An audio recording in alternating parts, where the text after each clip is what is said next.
6-pound rodents. Adam Curry, John C. Dvorak. It's Thursday, December 18th, 2014, and time for your Gitmo Nation Media Assassination episode 679er. This is No Agenda. Refusing to buckle to North Korean hacker threats. Continuing our broadcast from FEMA Region 6, the capital of the Drone Star State in Austin, Tejas. In the morning, everybody. I'm Adam Curry. And from northern Silicon Valley, where we're all going to die from the Koreans. North Koreans, that is. I'm Johnson. It's Crackpot and Buzzkill in the morning. But that is not the top news of the day, John. That is just not the top news. Well, I have a prelude clip then if you're going to have the top news. Do you know what the top news is? Yeah, well, it doesn't make any difference. It's an evergreen prelude. Is it called Evergreen Prelude by any chance? It's called Another Parliament Clip. Ah, one of my favorites. I'm sorry, are you yelling at me?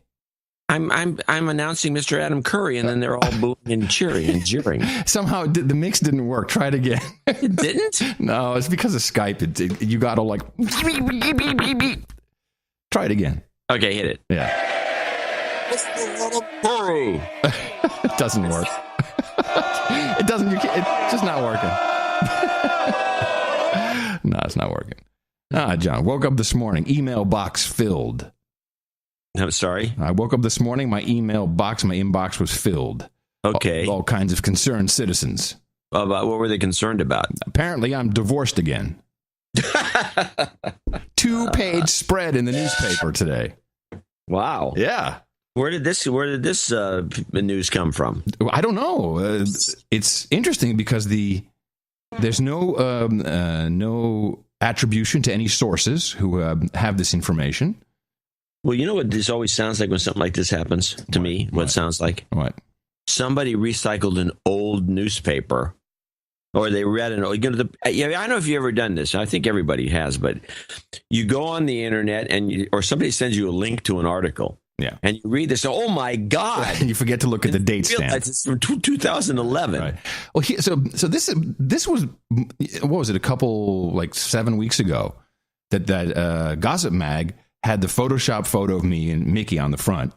Yeah, looking like, it looks like they're getting divorced. And you look like a goofball. Yeah, well, they've done more of that now. It's unbelievable. From the same series, I look even goofier. You look even goofier. Yeah.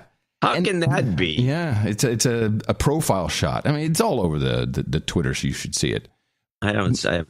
But the thing is, there's no attribution, not saying who has this information. They haven't talked to Mickey or I. And it's a 2-page spread. And I'm convinced this is the boomerang effect. You know, 'cause Mickey has a show coming up in January, a solo show, so she's setting up interviews, and it's kind of the way it works. I don't get the boomerang part. Oh, well, it's when you put energy into the press, it boomerangs back. It always does. Oh, I see what you're thinking. Yeah, it always does. But this one is really good because even though this article, I swear to God, if you read it, there is nothing in there that has any fact or any source of any information. Just, it's being talked about.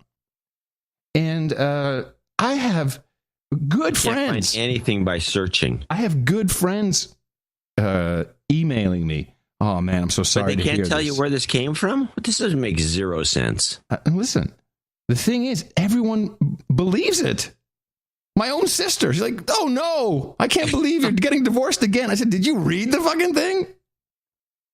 It's somebody. Well, what was it that they read? The same thing, what I just told you.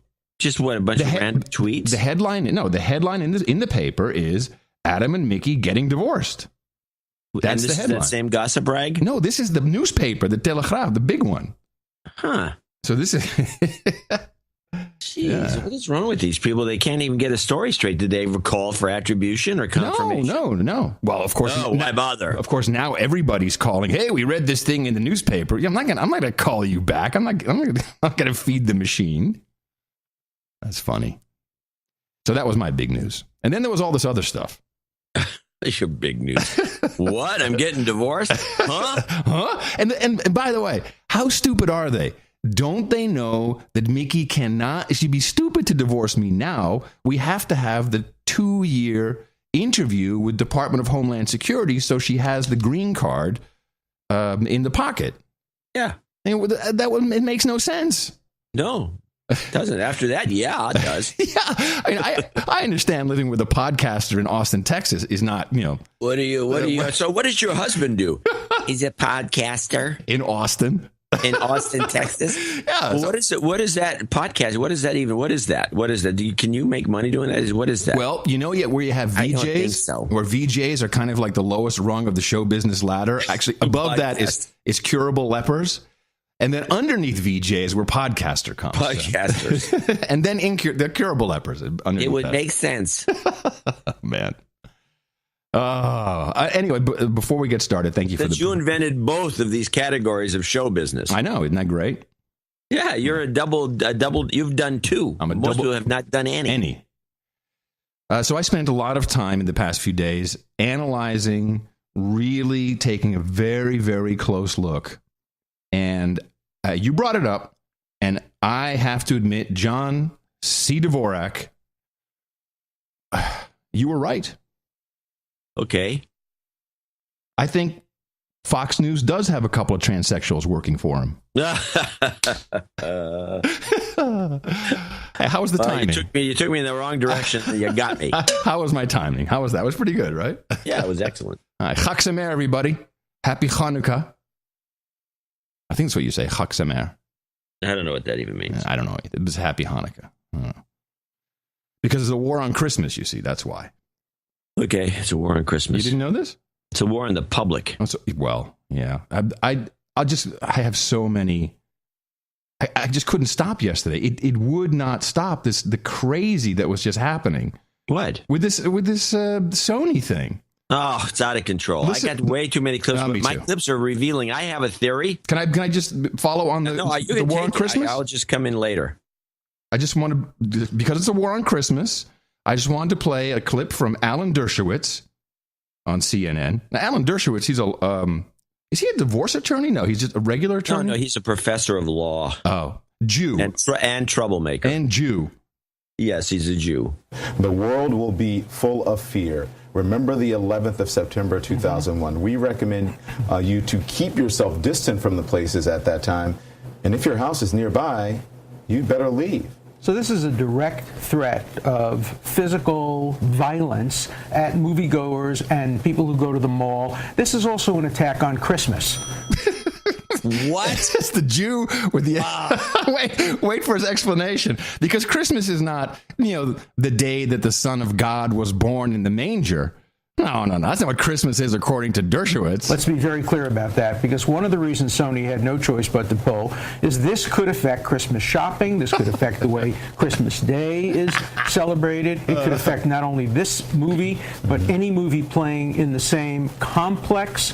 So this is a big deal. In a way, that's more serious than the hacking, because there is no...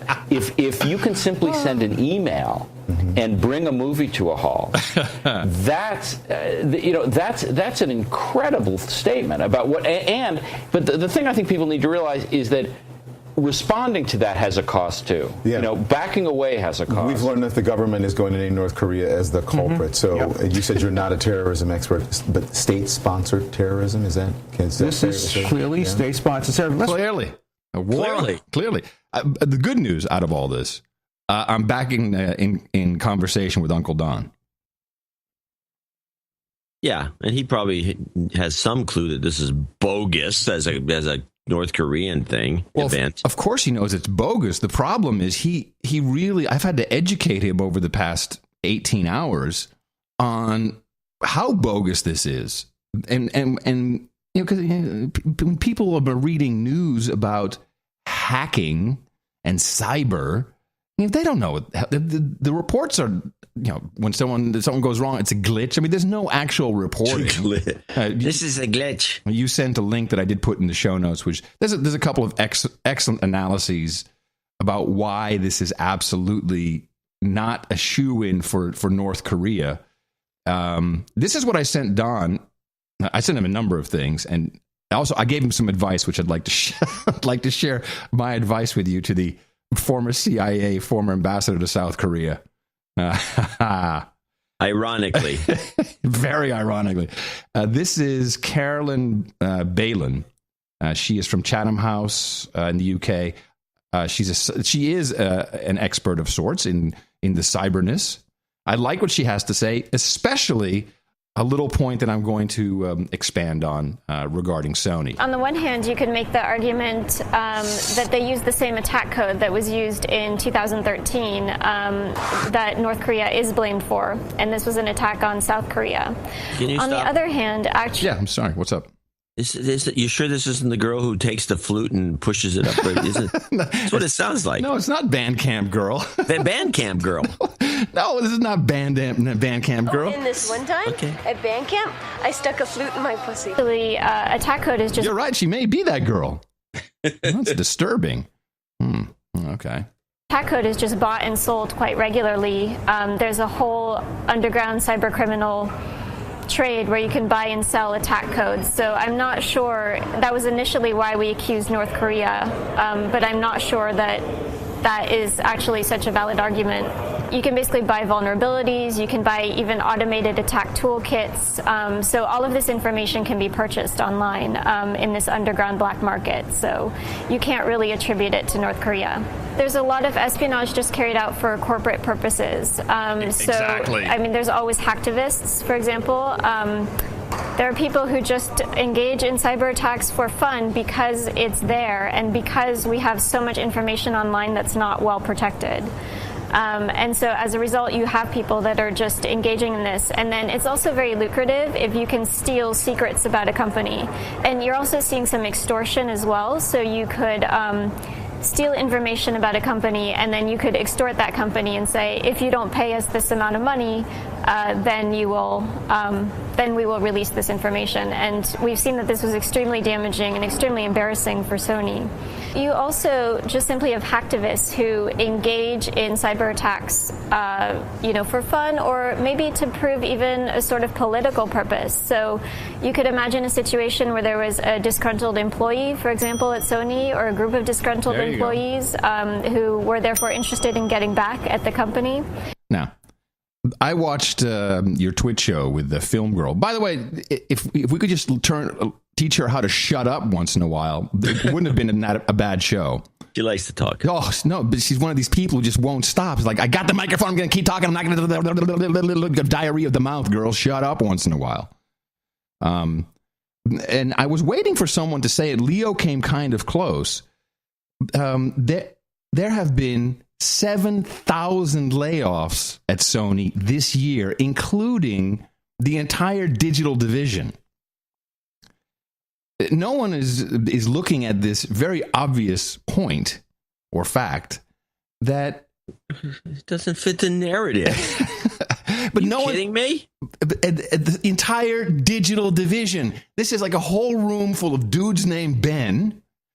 And somebody I'm sure one or two of them were irked by this. Yeah, exactly. This is so obviously something that's happened from the inside out. And well, this note I sent to be put in the show notes is an analysis of why it's probably not North Korea. And I want to just mention a couple of the items they pushed in here. One, the most important to me, which was their number 5 item, which is the attackers only latched onto the interview or the movie after the media did. The film was never mentioned by the GOP, which is the something of peace. How ironic that's it was GOP. Never mentioned right at the start of the campaign. It was only after a few people started speculating in the media. Exactly. And then they, that's good. That'll keep them off of our tracks. But then at the beginning of this note, I just want to make a few things. Everyone's eager to blame. I'm reading again. Mm-hmm. Pin it on North Korea. However, it's unlikely. One, the broken English looks deliberately bad and doesn't exhibit any of the classic comprehension mistakes you actually expect to see in Konglish, i.e., it reads like an English speaker pretending to be bad at writing English. Right. And the fact that the code was written on a PC with Korean locale and language actually makes it less likely to be North Korea. Not least because they don't speak traditional Korean in North Korea. They speak their own dialect, and traditional Korean is forbidden. Yes, it is. This is one of the key things that's made communication with North Korea difficult. And there's just point after in this memo, which was in the show notes, there's point after point after point, including a lot of little small points that indicate by any stretch of the imagination it's not North Korea. This is a U.S. government ploy to just once again blame North Korea for no apparent reason, except, of course, you make this movie deal, which, they didn't like the idea of the movie. But and here's what I told Don.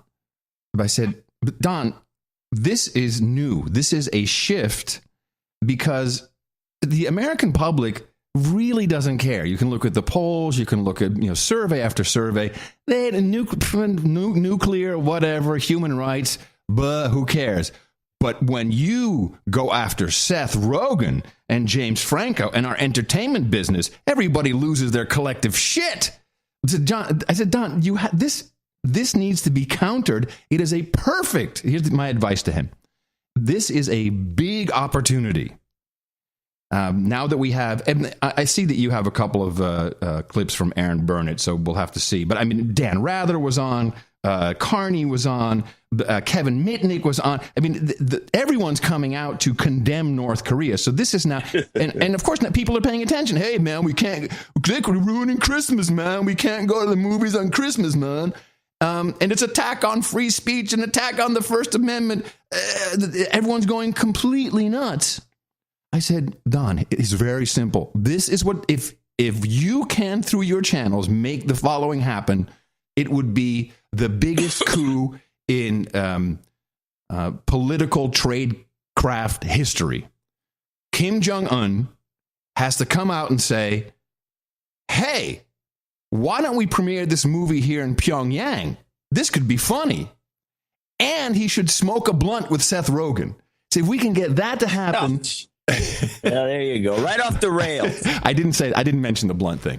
But and he took my advice. He's listening. He's really listening. They're not going to do that ever. But that is what should be happening. It's so obvious. This is so ludicrous. Really, Carl Bernstein. It's unbelievable. The people who were on CNN. I have a couple clips. I don't know if you want to move to yours. Play what you have. I have another thesis altogether. Okay. Let me. All right. First, that's good. I finally figured out what was going on here with this. Okay. Well, then I'll wrap my bits up. No. I want to hear your clips because they'll segue into mine. I guarantee it. Here, so on the show, Dan Rather with Fareed Zakaria.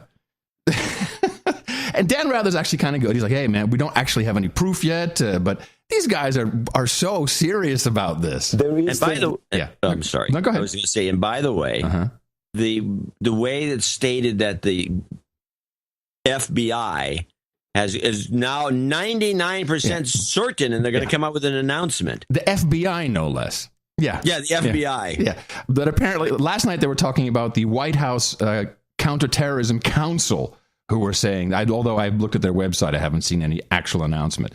Anyway, back to this is a real news guy.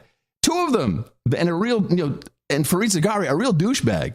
But these are news guys. There is cyber war works both ways. These guys need internet access to operate, and there's probably a way to get back in. Good point. Yes. Let's just recap for a second.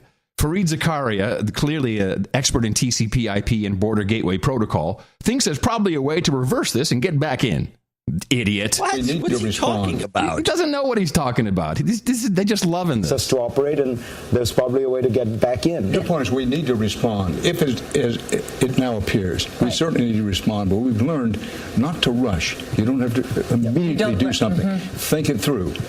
What are our options in a counter cyber attack, if you will, cyber attack on them? What are our options in the banking, as I mentioned earlier? What are the options for showing it? You say Walmart and Target might not handle the DVDs. Let's put it to the... This is another big narrative. Hey, man, we got to get this thing out. We have to release it. We should release it digitally, free for everyone to see, so we can show our American prowess, because we won't have our entertainment industry threatened by no one.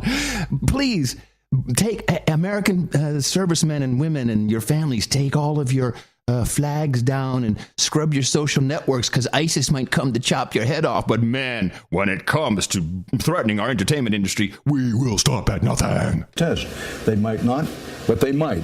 But finding a way to get this movie out, as one man's opinion, is now imperative. We have to find a way. It's a case of national security. We must get this movie out quickly. To have this movie shown in the United States, or would be blackmailed constantly by one regime after another all around the world. We can't have our movies being blackmailed by one regime or the other. Which is what gets the point you made, Free, which is the deadly serious of the nature of this threat, the September 11th style attacks. That is deadly serious. Then you get back to the fact that they're doing all of this over a comedy that had a comedic assassination of the North Korean leader. And people say that you're willing to risk war because you don't want that movie to come out?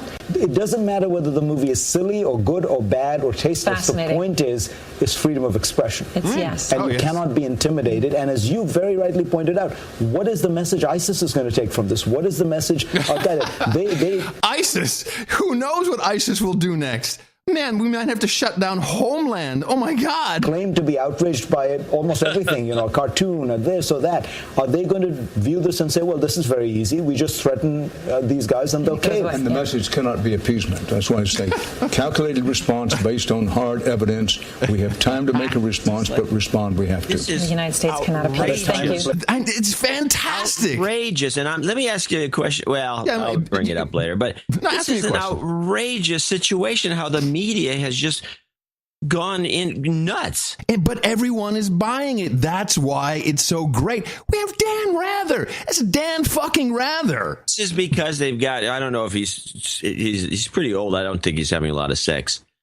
But here's another note from the memo that we're that's shown us. It's clear from I'm divorcing. I don't have sex either. It's clear from the hard-coded paths and passwords in the malware. Apparently, hard-coded passwords in the malware, really? Which is right there as a giveaway, that whoever wrote it had extensive knowledge of Sony's internal architecture and access to key passwords. Of course. This inside job is makes an inside job. It's very embarrassing, and your point was well made, not understood. On the Twitch show, you said the only thing that's real news here is that, and this, by the way, is right out of the Unabomber's manifesto. This is what you get with technology, okay? And this is just the beginning.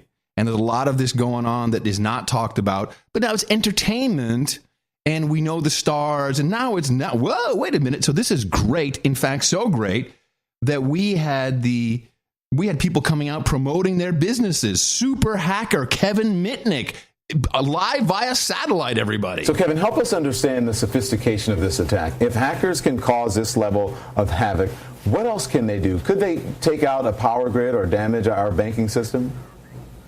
Quite a stretch, by the way, from as a couple of emails and a movie trailer to all of a sudden to take out the power grid. There's already been attacks on critical infrastructure where allegedly the Chinese have been able to get in. And this is what I do for a living. Companies actually hire me to break into their networks and their systems to test their security.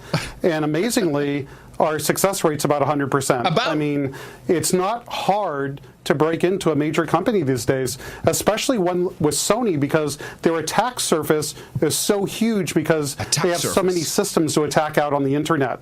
So it's really hard to defend against these attacks, and until the security industry matures and comes up with better technologies for companies to use, I think this is going to happen again and again. Thank you. And your check is in the mail. They bring in Jay Carney, former spokeshole for the administration, who turned right around and became a CNN expert shill. And he's not sugarcoating anything. What can the U.S. do, Jay? Well, I don't think the U.S. can do anything directly. I think President Obama and other leaders should speak out for the First Amendment, should discourage actions. First Amendment? John, our First Amendment is under attack. It's under attack. Like the one that Sony took and theaters took that basically caved to these kinds of threats. I think that the suggestion mentioned earlier that Sony should have and could still, despite its announcement today, make the film available digitally so that people are safe in their homes when they watch it. I think that's what they should do, because right now you have a bunch of hackers in North Korea and an illegitimate rogue regime in North Korea basically deciding what Americans and viewers around the world can watch. Oh, my goodness. Unlike the FCC. Yeah, the FCC doesn't do the same thing. Really. So, and now I want to definitely hand it to you, but so just a couple points I want to make. The decision to not show the movie was based on the email that said in broken English, don't ref. Do you remember 9/11? Well, you might not want to go to the movie theater. Which was translated by all the pundits to a 9/11 type attack. Yes. Which was the exact words they all used. Yes. And 9/11 type attack, every time I heard it, I said, what are they going to do, hijack an airplane and crash it into the theater? Exactly. If the United States is going to respond to anything, and if they really believe that this is North Korea, that is an act of war, that kind of language, not a terrorist threat. But of course, the president is not going to respond to that because it's bull crap. Well, here's the problem. They've dug themselves a hole. Yes. Which is they now have determined it's North Korea. So the real criminals here, the irked ex-employees, they're off the hook because you can't go back now and say, well, it was an irritated. After all this, too many people are in on it. No, everyone's making money. The ratings are through the roof. Mitnick's got contracts. Yeah, everybody's doing well. Yeah. So they have to essentially keep the blame on North Korea, even though all evidence doesn't point to them. All evidence points to them not being the culprit. And why would they be? What, they have a cyber group? You know as well as I do that as somebody who's into computer hacking to the point where they can do real hacking and get into things without, hard-coded passwords again is like the giveaway. But the guys who can really do this sort of thing aren't the script kiddies. They're kids who were like outcasts in school. They were troublesome. They're the kind of people that, if we are to believe anything about North Korea, would probably not have gotten this far in the system, and they definitely would not be in the 3,000-man army of cyber attackers that supposedly North Korea has. They don't have anybody that can do anything. But it's almost like the announcement of my divorce. When you read the New York Times article, Don said, hey, what is the media basing this on? And of course, he reads the paper version. I'm not sure he's not reading the online version. And I pointed him to the gray lady where it says American officials have concluded North Korea was centrally involved, I'm reading from the New York Times, in the hacking of Sony Pictures computers, even as the studio canceled the release of a far-fetched comedy, blah, blah, blah. Senior administration officials who would not speak on the record about the intelligence findings. I mean, come on. Come on. No one is actually saying this. It's just bullshit. But the New York Times is happy to jump right in. Oh, everybody's in on it. It's unbelievable to me. I mean, everybody that listens to this show must have been shaking their heads from the beginning because it has all the earmarks of a hoax. But let's play Aaron Burnett. I'll play just a few of these clips. This is Sony, Aaron Burnett, act of war. She pushes this meme as hard as she can because she's been told to. Yeah, exactly.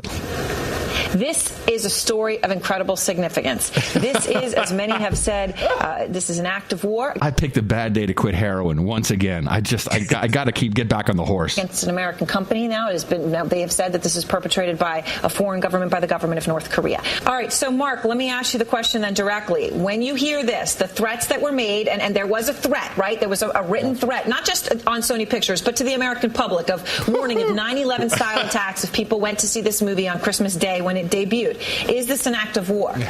Well, it is an act of war, but an act of war is typically by a nation state against another state. This is unusual because it is a warlike act.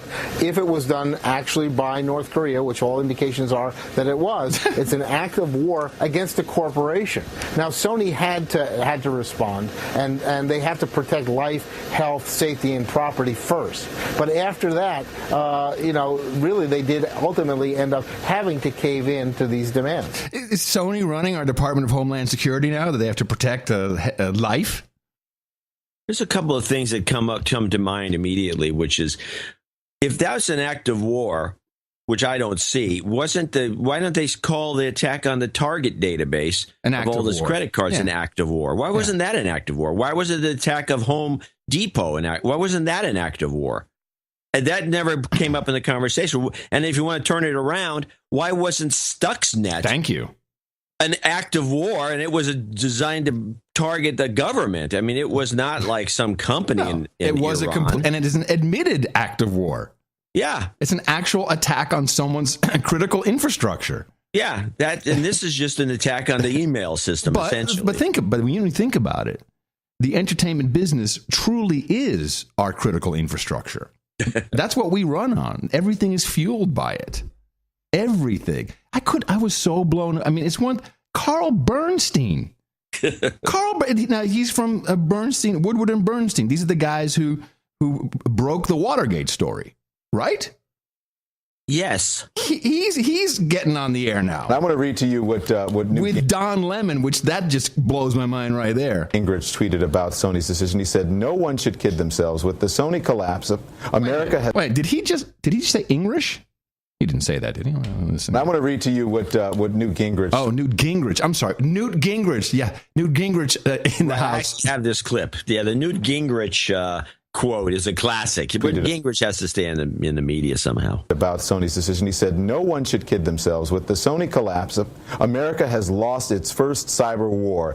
This is a very, very dangerous precedent." So, Carl, what message will ISIS or the Taliban or any other terror group take from this capitulation? My head's going to explode. It's obvious. Newt Gingrich and I aren't known for being on the same page. It's so good, John, that Carl Bernstein and Newt Gingrich are now agreeing with each other over this. It must be true. Over this obvious hoax. Too often. But we sure are here.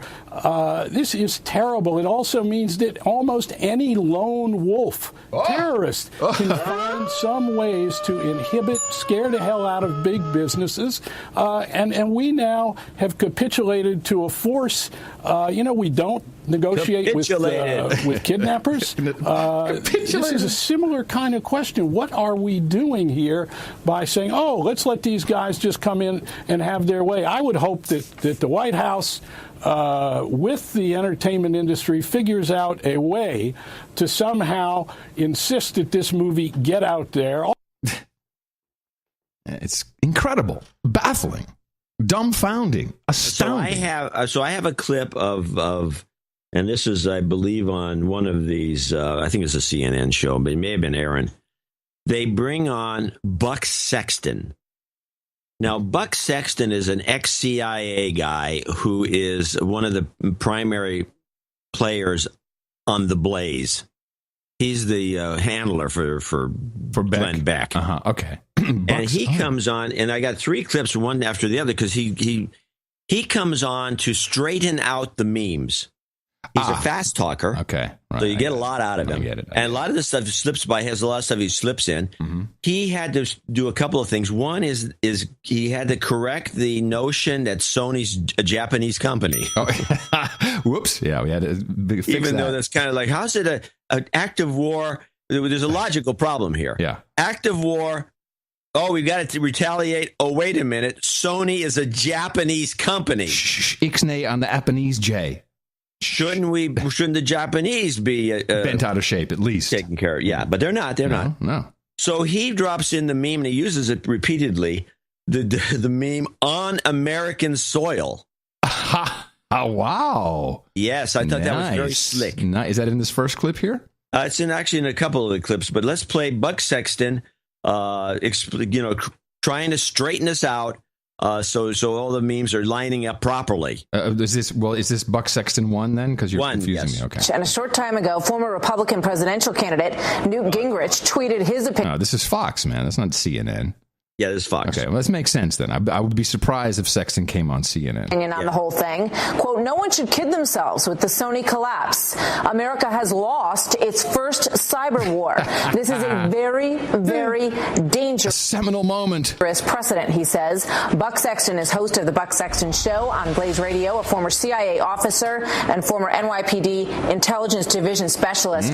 Buck, welcome. Good to have you here tonight. Thank you. This is a big deal. What does the FBI know about this at this point, do you think? Right, it's bizarre and yet very serious at the same time. Look, the idea that this could be anyone other than North Korea wouldn't make any sense. Who would go through all this trouble? Who would have the capability? Who would care enough about this movie other than the North Korean government and its surrogates to actually engage in this? So at this point, whether the administration comes out or not and says it's official, I know there have been sources saying that the FBI has essentially said that it is North Korea. We basically know that it is. Essentially, basically, don't question authority. Essentially and basically know that it is. We know in our hearts that it's North Korea. May I remind everybody that we are a Gitmo nation living under the repealment of the Smith-Mundt Act, which forbade the American government from committing propaganda on the citizens of the United States. And this is the result of that repeal. This is Sexton 2.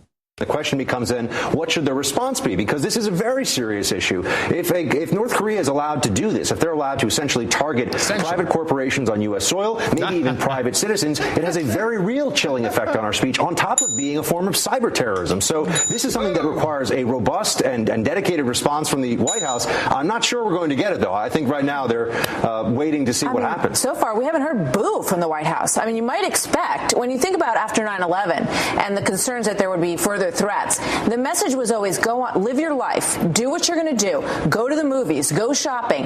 Now, this is uncharted territory in many ways. A cyber war attack, a terrorist act in many ways. We don't know this territory. We don't know how to play out, but it could happen again and again and again, given this precedent. Sony backed down. Wow. This is great. And it's important what I said at the opening of the show. When you know that my own family and then people I know very well are emailing me saying, man, I'm so sorry to hear about the divorce. It works. This stuff works. It works. I love it. So Me let's too. finish off Buck, which is Buck Sexton 3. And this is a meme fest. This is the meme fest? Let me just rewind it there for a second. This is good, by the way. I like these. Sony did back down, and I know that there's a lot of people who are saying that Sony essentially wimped out here. But let's be clear that Sony has been sucker punched by this whole situation. Their computers have been wiped clean. Everything has been taken off and, as we know, shared very broadly. It's embarrassed the company tremendously. It's going to cost it tens of millions of dollars at least, if not more. So there's some very serious issues that Sony is trying to deal with on top of whether they're even going to release this movie. And quite honestly, this is a national security issue. It's a First Amendment issue from the perspective of the American people. We shouldn't be cowed by foreign dictators. Yeah, but that's what I'm saying. Is it an overreaction? Because we're hearing there's no credible threats to any movie theaters in America based on this. And I also wonder, we've heard so much about our invasion of privacy. That the NSA is everywhere, that they're watching everything. Yeah, they don't seem to have any clue where this came from. They keep telling us that this was very sophisticated, and the level of the attack on U.S. soil was unprecedented. But I'll say this: the American people do not react well. Forget about Sony for a second. We don't react well to some tin pot dictator anywhere in the world telling us what we can or cannot read, speak, or do. And so, but that's what we've done. No, that's what Sony has done. I think that there will be a movement among the American people to show some solidarity here in favor of the First Amendment. So far, they're saying they're not going to release it digitally. I'm not sure that's going to hold. Someone's going to get a copy of this. It will be distributed on the internet, and there will be, I think, a movement to spread the film far and wide. So the intent of this from North Korea, at least in part, which was to keep it from getting seen, that's not going to work. The precedent that has been set for American corporations is you guys won. We backed out. We pulled our movie out, so you won. That's the terrorist win. They won against Sony, but I'd say that between this and Cuba, it's a good day for tyranny, a bad day for freedom. Wow. Oh, great day for tyranny, John. I love it's a great day for tyranny. Hail Hydra. I love the smell of tyranny in the morning. Great day for tyranny. Wow. What the real bummer is, and I think someone placed a couple of calls because it stopped. But everybody, they were spoiling the movie. Now we all know that it ends with Kim Jong-un's head exploding. Right. That's a spoiler, man. That is a spoiler. And that's not okay. No.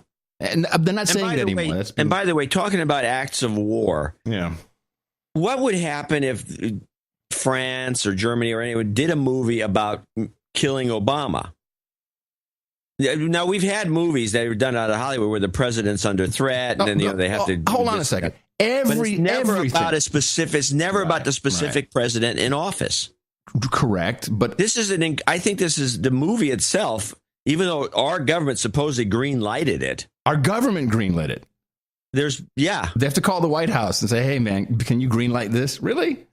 Yeah, which of course tells you how deep the government's involved in stuff like this. The government green-lighted it. They probably went, "Good idea. Maybe we can get something going." Bingo, boom, shagalaga.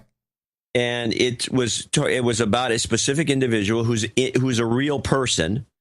It was a tasteless idea, I mean, to say the least. But of course, the Japanese, and was never mentioned, this is the racism between the Japanese and the Koreans in general. Huge. The Japanese hate the Koreans. They've attacked them, their country numerous times and burnt the place to the ground. Yeah. The Koreans actually lost their written language and it had to be redeveloped from scratch, which is why it's so screwy looking. Because of the Japanese. Yeah. So them doing this movie, is not really a big surprise. But this is not an attack on the United States by any means. Let me ask you a attack by anybody. This is bullcrap. Now here's what I think.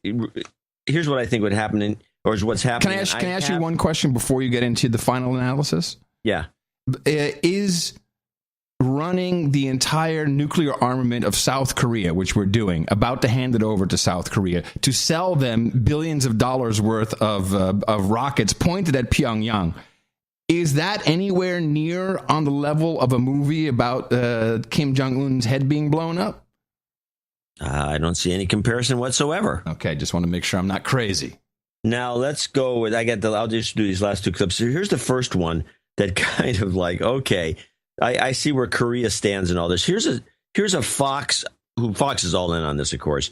Here's a Fox item about Castro, and this is the Castro North Korea clip, and this was kind of triggered some of my thinking. And then we gave up 3 spies, and supposedly we might have another person that's coming. But on top of that, there are these incredible concessions that the Castro regime has always asked for, and in return, it's what? That the Red Cross is going to be able to go into Cuba, and the UN is going to be able to go into Cuba. This is the same UN that 6 months ago was told that the Castro regime has sent the largest shipment of illicit arms to North Korea, and they did nothing. They didn't respond. President Obama did respond by giving the Castro regime the largest concessions that any dictator has gotten in frankly a recent history. Yeah, I mean, it just raises. Well, I just said, what is this? They're throwing in a little thing there, a little. It's got nothing to do with this deal, but they throw it in anyway. Okay, with the exchange. Yeah.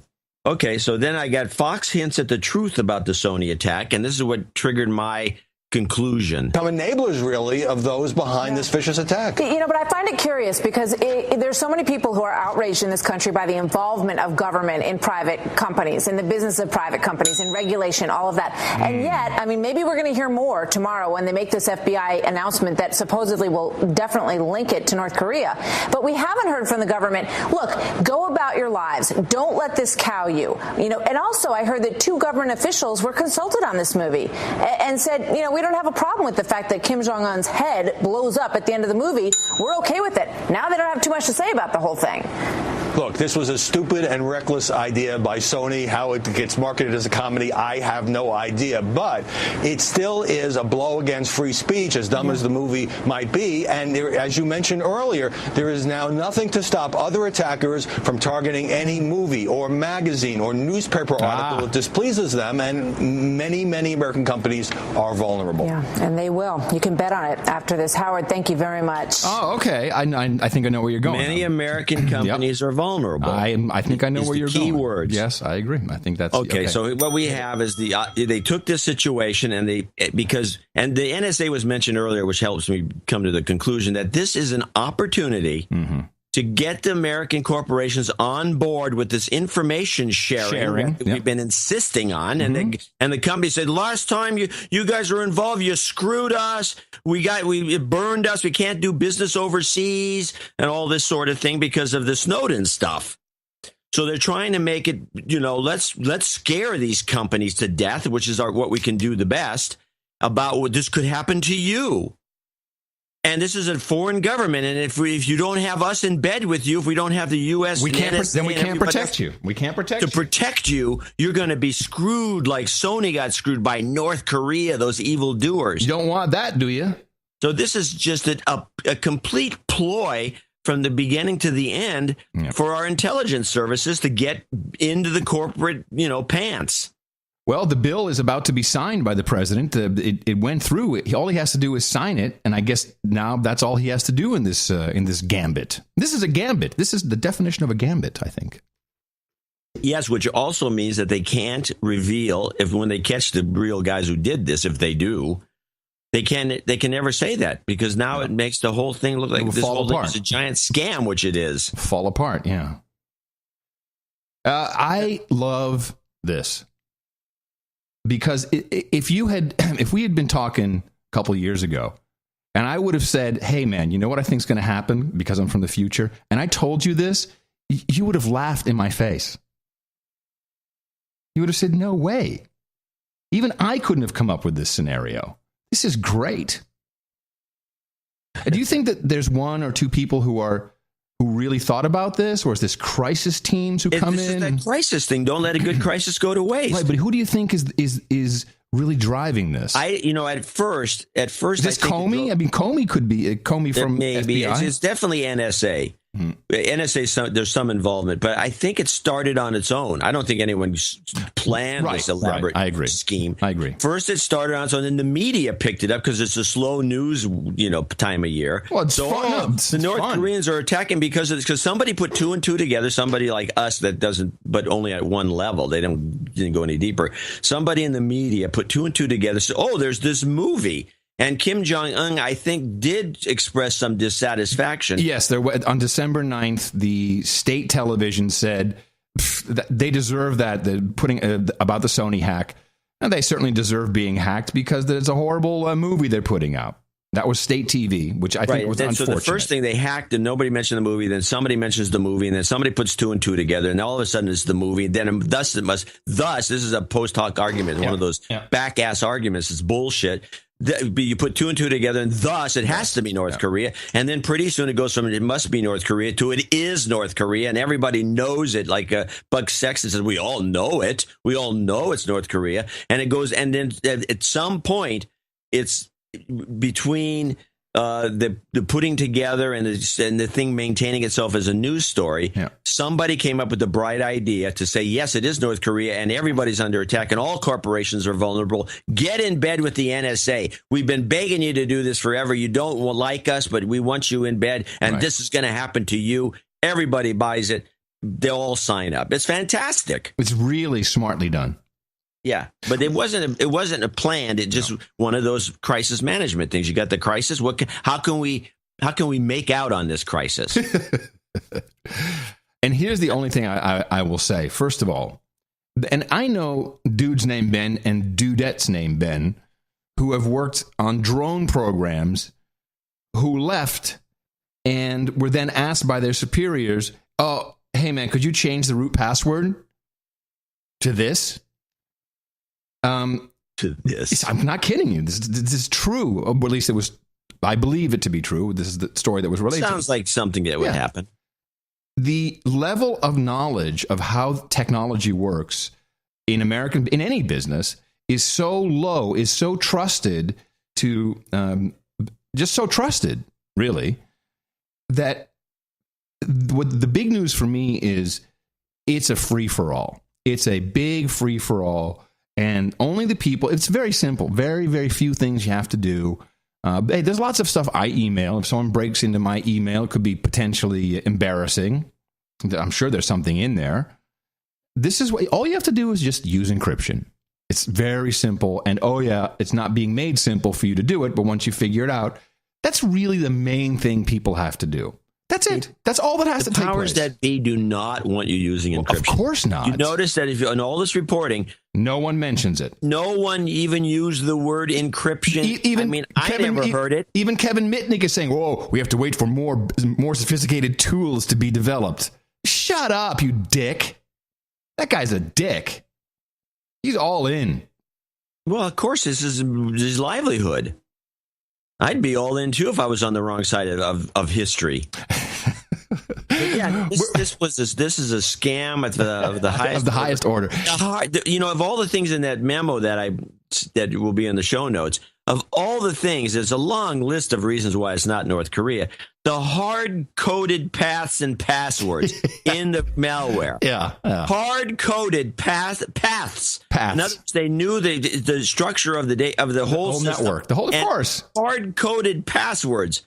Yeah. That's not malware. By any normal sense. I mean, you can't use it someplace else. I can't take that code and then attack, Sears with it, or attack anybody at Paramount Pictures. I didn't actually interact directly with people in the IT arena. There was somebody whose name was, I can't even remember his last name. I think his first name may have been Ben. A guy named Ben, a dude named Ben. That's right. That's how people think about their IT technology. Dude named Ben is sitting there. Oh, I don't know. Some dude named Ben came over and he did some stuff, and it was them that fixed it all. Sony, they're dumb. They fired 5,000 people and another 2,000 in July. No one is talking about this. The entire digital division. Come on. Who's the chief technology officer at Sony, or whoever's supposed to be in charge of that? I think the hack came after the second 2000. If you're working there and they just fired 5,000 people in a certain type of arena, which would be the computer guys, and you're a computer guy still working there. Yeah. The first thing you do, I don't know, maybe I'm wrong about this, but a lot of people take defensive measures. Yeah, and copy files. You can. Yeah, of course. And I'm doing that right now to Mickey's computer before the divorce. I gotta download that whole bitch. I gotta have the thing, man. I gotta have the hard drive. USB 3.0 will really pull stuff down fast. I need weaponization here. I'm under attack. Well, talking about under attack, so I've got a clip. Oh man. This is the level that the public has to deal with. Hold on, John, can I just stop you for 1 second? Isn't it great for you and I to be alive while this is happening and to have a podcast? Oh, yeah. And I think everyone who listens to this podcast is a winner. Very much appreciates this, probably more than anyone else, because our audience is very technical. Not everybody, but most of them, or a lot of them, let's say. And they it's less and less crap constantly, and it must drive them crazy. And they have to, because we have good support. They love the fact that somebody is making the obvious. We're saying the obvious. This is Occam's razor. This is very obvious. It's very easy to see.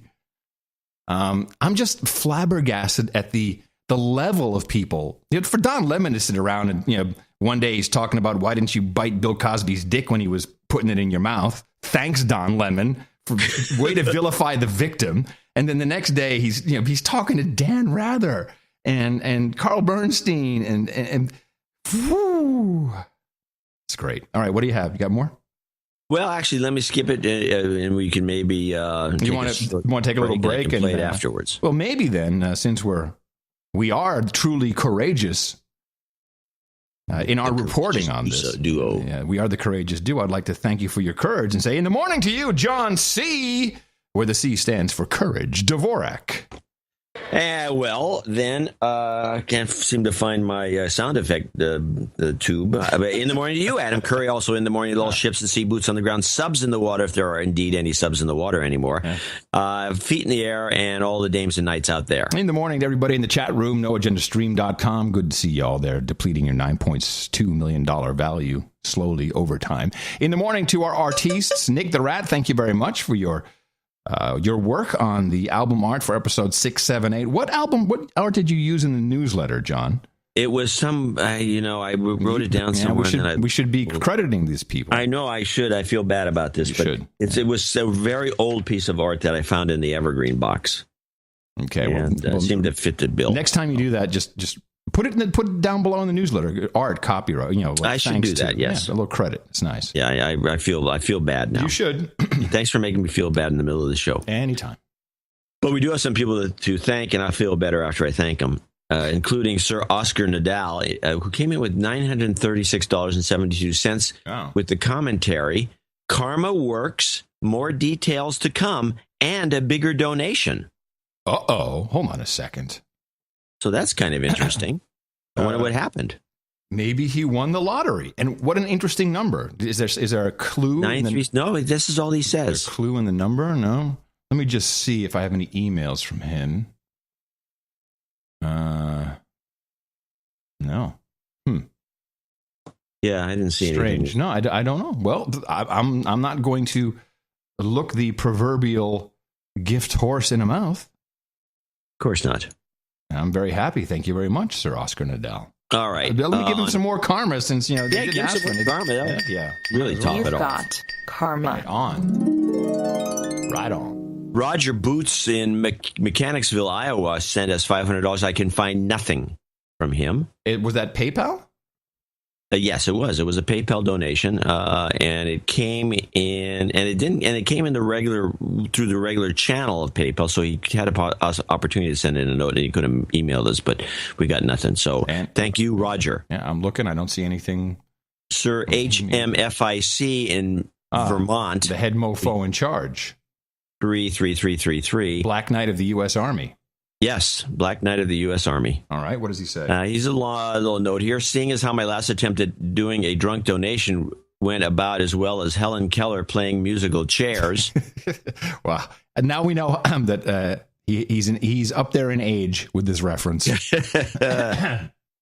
Yes. Yeah. I decided to wait till I was sober to write the note. I hope this magic number donation helps combat the drop in donations around the holidays, which there is a decided drop. Highly appreciated. Included in this donation is the back pay for my promotion from Staff Sergeant to Sergeant First Class on December 6th. Oh, congratulations. I've now joined the ranks of senior non-commissioned officers and wanted to include the No Agenda Nation in celebrating by donating the extra chunk of change to the best podcast in the universe. Excellent. What I was trying to say in my last donation note was that you are both correct in the matter of the Department of Defense telling servicemen to remove their military affiliation pictures, etc., from social media due to the supposed threat from Toyota truck commercial known as ISIS. It is a huge... Did you see did you get the note about this guy who... Yeah, the plumber in Texas? Yeah, the plumber in Texas sells his car. Yeah, okay, fine. Well, tell you know the story? Yeah, of course I know the story. Tell us the story. The story is we have this plumber in Texas who has a Ford F-250. Actually, I have a little clip for you. We're starting with a story that is getting national attention. A truck belonging to a Texas City company pictured in a tweet that looks like it's coming from a terrorist organization. And now the company is getting threats and is worried for their employees' safety. All right. So there's this picture, and it shows his truck with his A1, whatever his plumbing name is, on the side still, even with the phone number, even with the Texas tags. You can kind of see that in the picture. And this is now being said that this truck somehow magically flew over or floated over to ISIS in the Middle East. And let me just say, this is the biggest bunch of bull crap I've seen in a long time. No terrorist in the ISIS group will be caught dead driving a Ford. It's Toyota. This is clear. I don't know if Ford is trying to weasel in on the business. It's not happening. The second thing, tweet Schmeat. This picture, as far as this could be from Abilene, this picture. This could be in Mexico, where ISIS, of course, is, we know ISIS is in Mexico. This is not some terrorist in the Middle East with a Ford F-250. This is bull crap. Yeah. And I'm not even sure the picture isn't photoshopped. I'm sure it is. It looks like it. Yeah. It's just but why this guy's truck has always been the question on my mind. What are they trying to ruin this company? Could have been done by a competitor. It's just someone tweeted. It's just fun. It's just fun. I don't know. Here's how it goes. Hey, man, look at the North Koreans, man. They're taking all our media juice. We got to do something. I know. We could have come up with it. I mean, anyway, it goes on. Easy. or HMFIC. Head mofo in charge, yes. It's a huge insult to us to suggest that we, the U.S. military, a.k.a. America's throbbing cock of justice, unquote, should cower in fear because of the empty words of an enemy that does not have the means to follow through. To tell those that have deployed, engaged, and destroyed the enemy in close combat, this is why he doesn't want his name revealed. Sergeant, get in here. To cower in fear because of the empty words of an enemy that does not have the means to follow through. To tell those that have deployed, engaged, and destroyed the enemy in close combat overseas that they should now be afraid on their own soil is preposterous. Exactly. The reaction to this from combat vets has been pretty solid. Let them come. Yeah. When you allow yourself to be terrorized, the terrorists win. Marika. Murica. Oh, and can he get a shot? He's got a birthday call out, and he's got a birthday coming up. We do have it in the book. I think he means Murica, not Marika. Oh, what I say, Marika. I like Marika better. Murica. There's a need for a rescue mission. When the world is threatened, when the world needs help, it calls on America.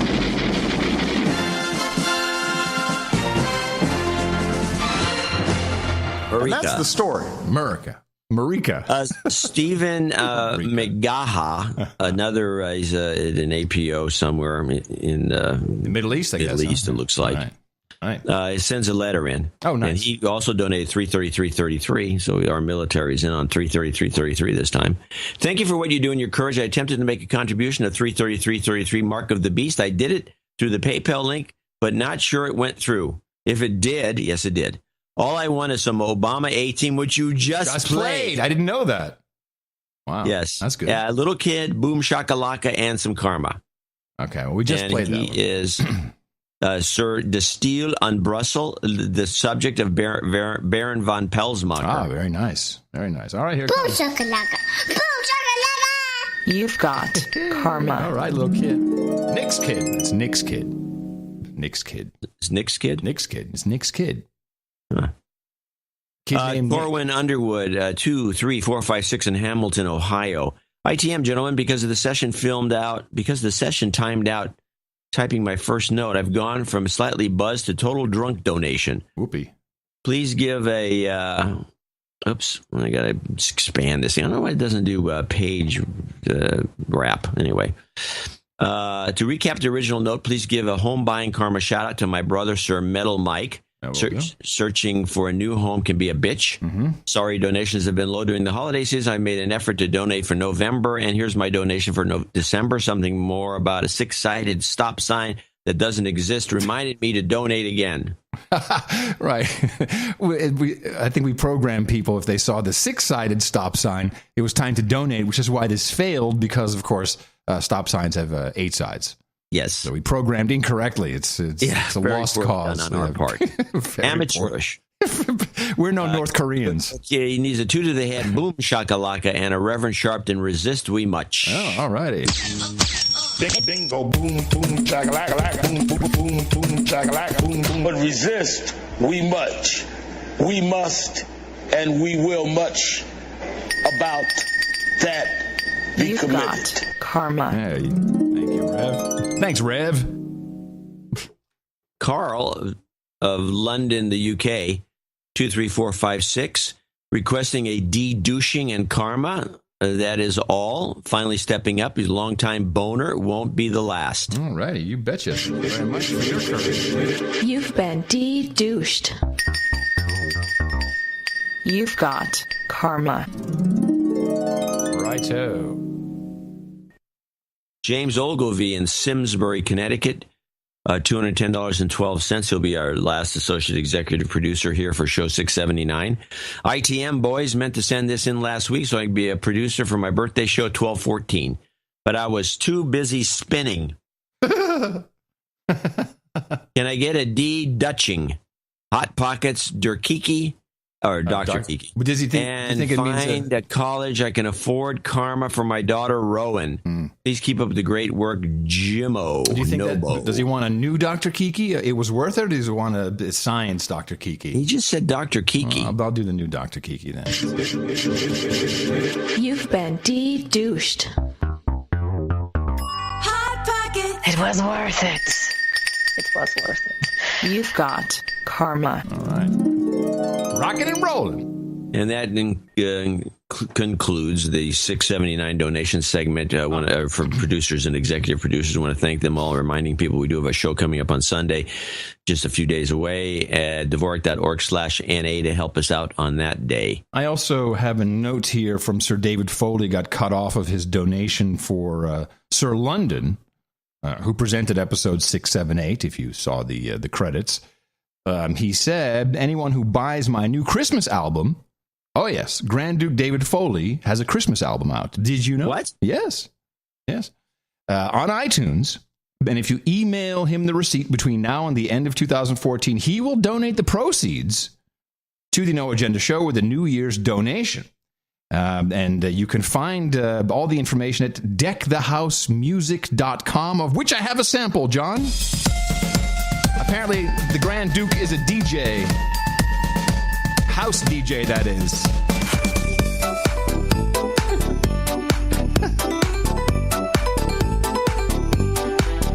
This is a sampler. Sounds good. Yeah, it's great. It's called, hold on, I have it here. Hold on. It's called Deck the House EDM Holiday Songs, Electronic Dance Music Holiday Songs. I didn't think he was a house guy. Oh, yeah. Yeah, he's a radio guy. I'm learning about the Grand Duke. Yeah, he used to work in Boston. He was spinning the vinyls, man. Vinyl. Real vinyl. Anyway. What he thinks about dubstep. Some gum do. Thank you very much, David Foley, Sir Grand Duke, deckthehousemusic.com. And thank everybody else, our executive producers and associate executive producers, for helping us with show 679. We are doing the best to give you all the value that you want to derive from it. Your credits are what you get in return, and of course, those are real. If anyone brings them into question, we will gladly vouch for you. Dvorak.org/NA. And of course, always do we need our legion to go out and propagate the formula. Our formula is this. We go out, we hit people in the mouth.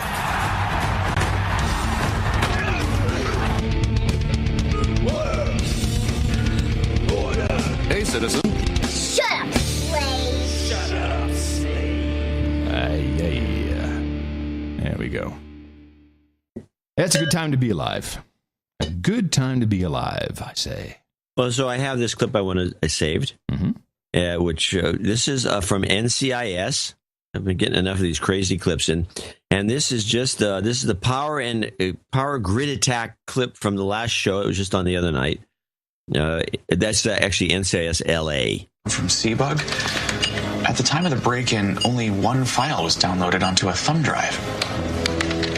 860 kilobytes? That's not that much. Huh. No. But it's enough. Gotta talk to Calvin, Sam. Yeah. What do you got, Eric? Well, I managed to ID the malware that the thieves took. It affects something called PLCs, programmable logic controllers. They're used in industrial computer systems to control automation. What kind of industrial systems? Well, the specific PLCs that this malware targets are only found in U.S. electric power plants. Woo! Guys, this bug could crash the entire nation's grid for weeks. And no power, no communications. No heat. No Netflix is what they should have said. No heat, no Netflix. What? Netflix? That's what they should drop in if they're going to be honest about it. Oh my gosh, we're worried. This is assuming, of course, that the entire country has the exact same lash up, which is not the case, of course. No. It's like, radio stations being all the same. They're not. You brought up Cuba in that related to Sony clip. Of course, I watched the State Department briefing from yesterday. I do have to say, I'm impressed with Jen Psaki. I really am. This girl, she has to, she has all these papers and she has little tabs. And when someone says, oh, it's going to be, Cuba, but they can easily go to Sony. They can go to any topic. ISIS, ISIL. She has different ones, so ISIS or ISIL. And she, whips that open and it's just, and starts talking. She must have so much going on in her head. I'm impressed.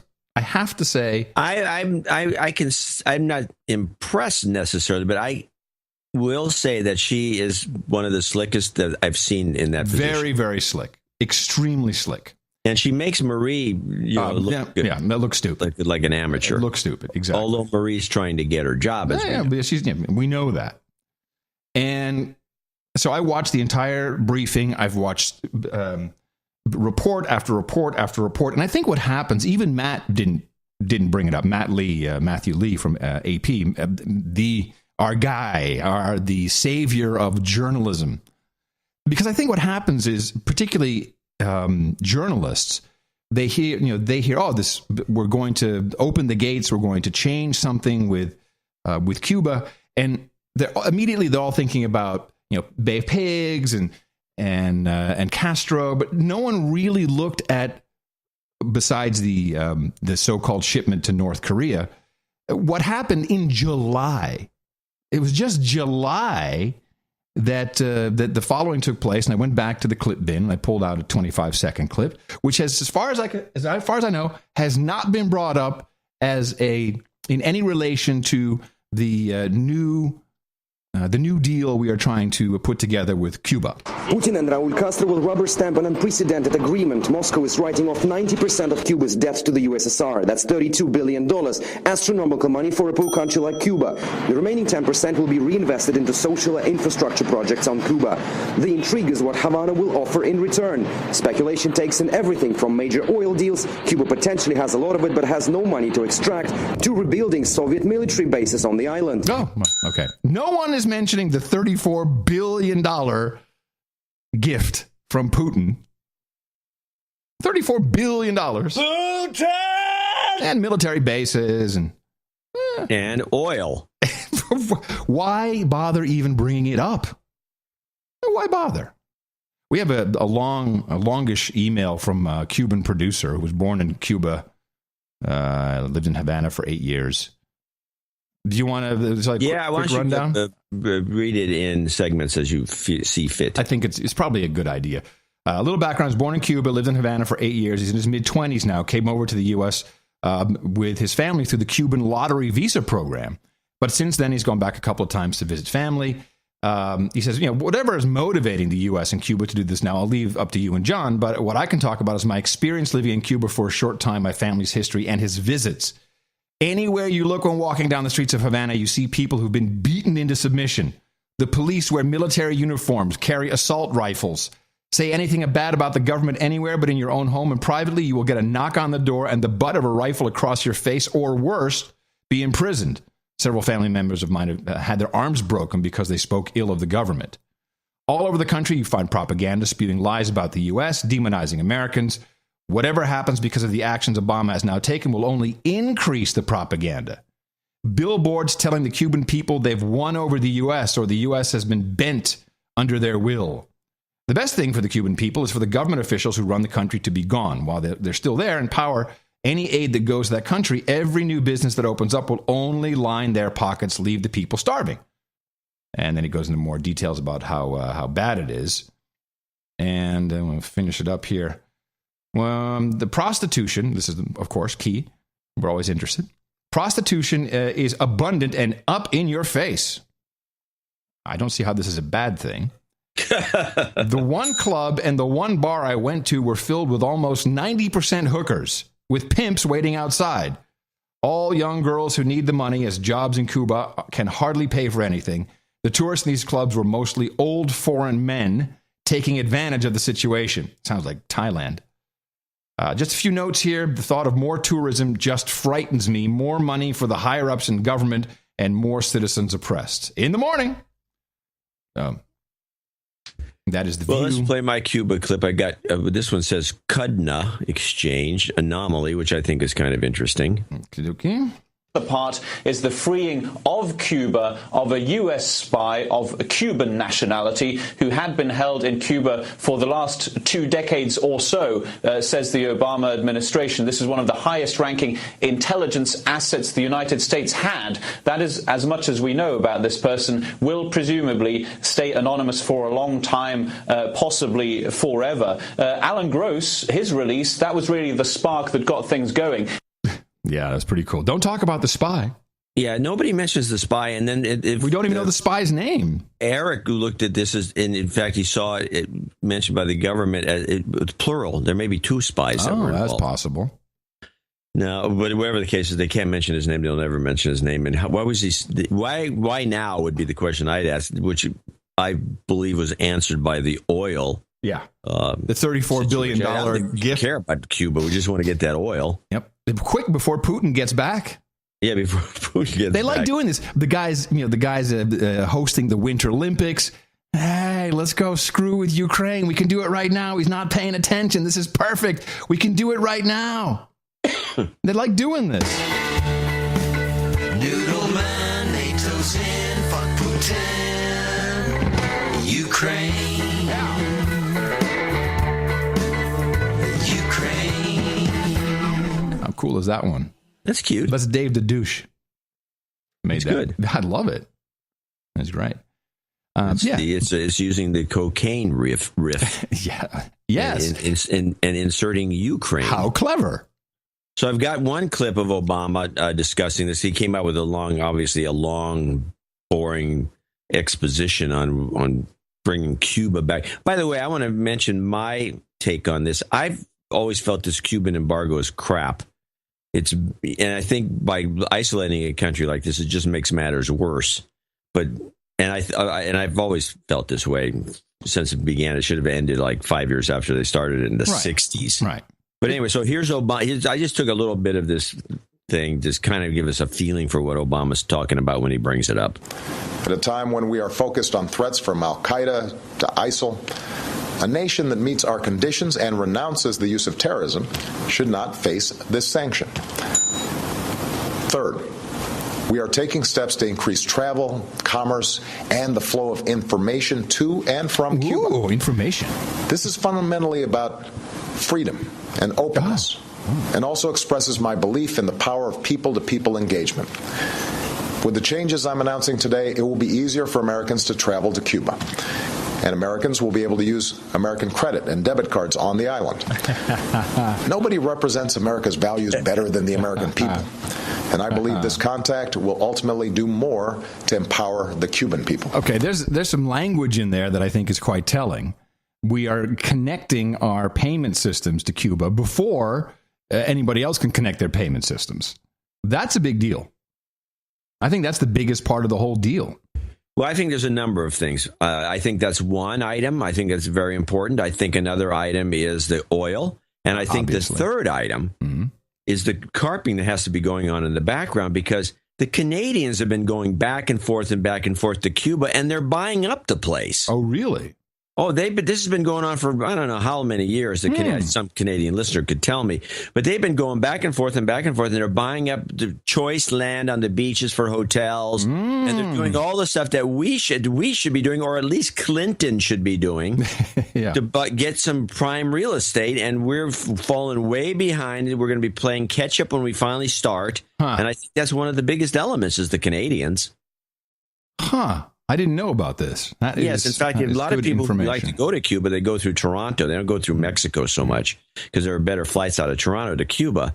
And I could go, for example, I could always go because as a journalist, you can get a visa to go to Cuba, but they'll tear up the paperwork going both ways if you don't want it on your passport as a sneaking. I'm going to stick with the oil and with the encroachment by Russia and Putin visiting there just a few months ago, setting everything up. $34 billion. That's more than Ukraine has received from the IMF and U.S. and the EU combined. That's big money. Well, we're going to screw them out of it. Well, hello. So President Vladimir Putin, every month, I guess, he does a podcast, not like President Obama's podcast, the 3-4 minute, hi everybody, here's what's going on. He does a 3-hour live show. This is one of the shows where Ed Snowden once allegedly called in, which was pre-taped video, but okay. You remember these shows that he does? Yeah. And I have a transcript. I have 2 pieces. I think it's important, even though it's tough kind of to listen to the translator and stuff in real time. Since no one else does it, except RT, I guess, I think it's important to play just 2 clips that were pertinent. And it is a very free-form kind of discussion. In fact, the BBC's John Simpson stood up and asked this whole long, he had a really long question, but ultimately he says, I'll just play his question, not Putin's answer. Yeah. Western countries almost universally now believe that there's a new Cold War and that you, frankly, have decided to create that. We see almost daily Russian aircraft taking sometimes quite dangerous maneuvers towards Western airspace. That must be done on your orders. You're the commander-in-chief. It must have been your orders that sent Russian troops into the territory of a sovereign country. Crimea first, and then whatever it is that's going on in eastern Ukraine. The guy just goes on and on and on. And to me, this was scripted, this question. Yeah, sure was. You can play the Another Parliament clip, and it would fit right in. It's kind of funny. They have the audience, the live studio audience, mainly journalists, and they all have signs with their broadcast affiliation on them. And France 24 has their sign is with an Eiffel Tower. Just holding up the Eiffel Tower. So I guess the president can say, "Oh yes, there's the French guy. He'll recognize the Eiffel Tower sign." So this sounded very scripted to me, and the answer was long and boring and not very good. Here is something I did like, the bear analogy. Of course, everyone talks about Russia being the bear, and President Putin, again, it's a little tough listening to the translator, but I think if you really just set your mind to it for a minute and a half here, it'll be worth listening to. His whole bear scenario, which kind of wraps up his thinking in one nice bundle, I think.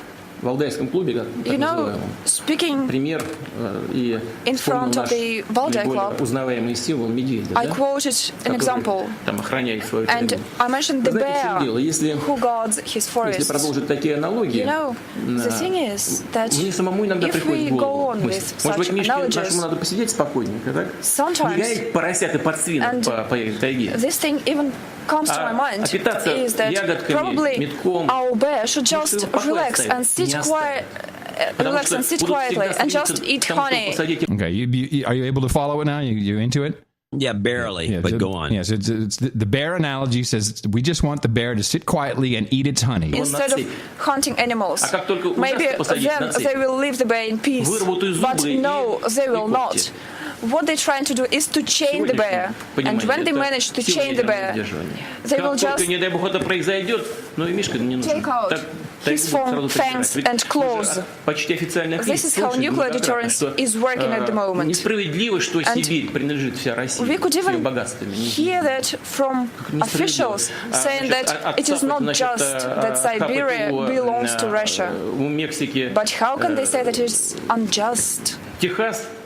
If they, for example, take Texas from Mexico, it is the right thing to do. I can't listen to it anymore. You got to listen to it yourself in the show. No, this is too much. I find it. What was he's saying about Mexico? He says Siberia belongs to Russia, like Texas belongs to the USA, and he says, look, you took Texas back from Mexico, rightly so. So he brings this whole analogy, and he keeps going about the bear. And the bear, you cannot declaw the bear. But the most important philosophy, this is not as good as our material. No, the most important question. And by the way, what does anybody bring up this sovereign country? What is our rolling into Iraq? That's not a foreign army going into a sovereign country. Yeah, but we've been invited. The crap out of Libya. We've been invited. You've been invited by who? I don't remember the invite. Oh, you didn't get the memo?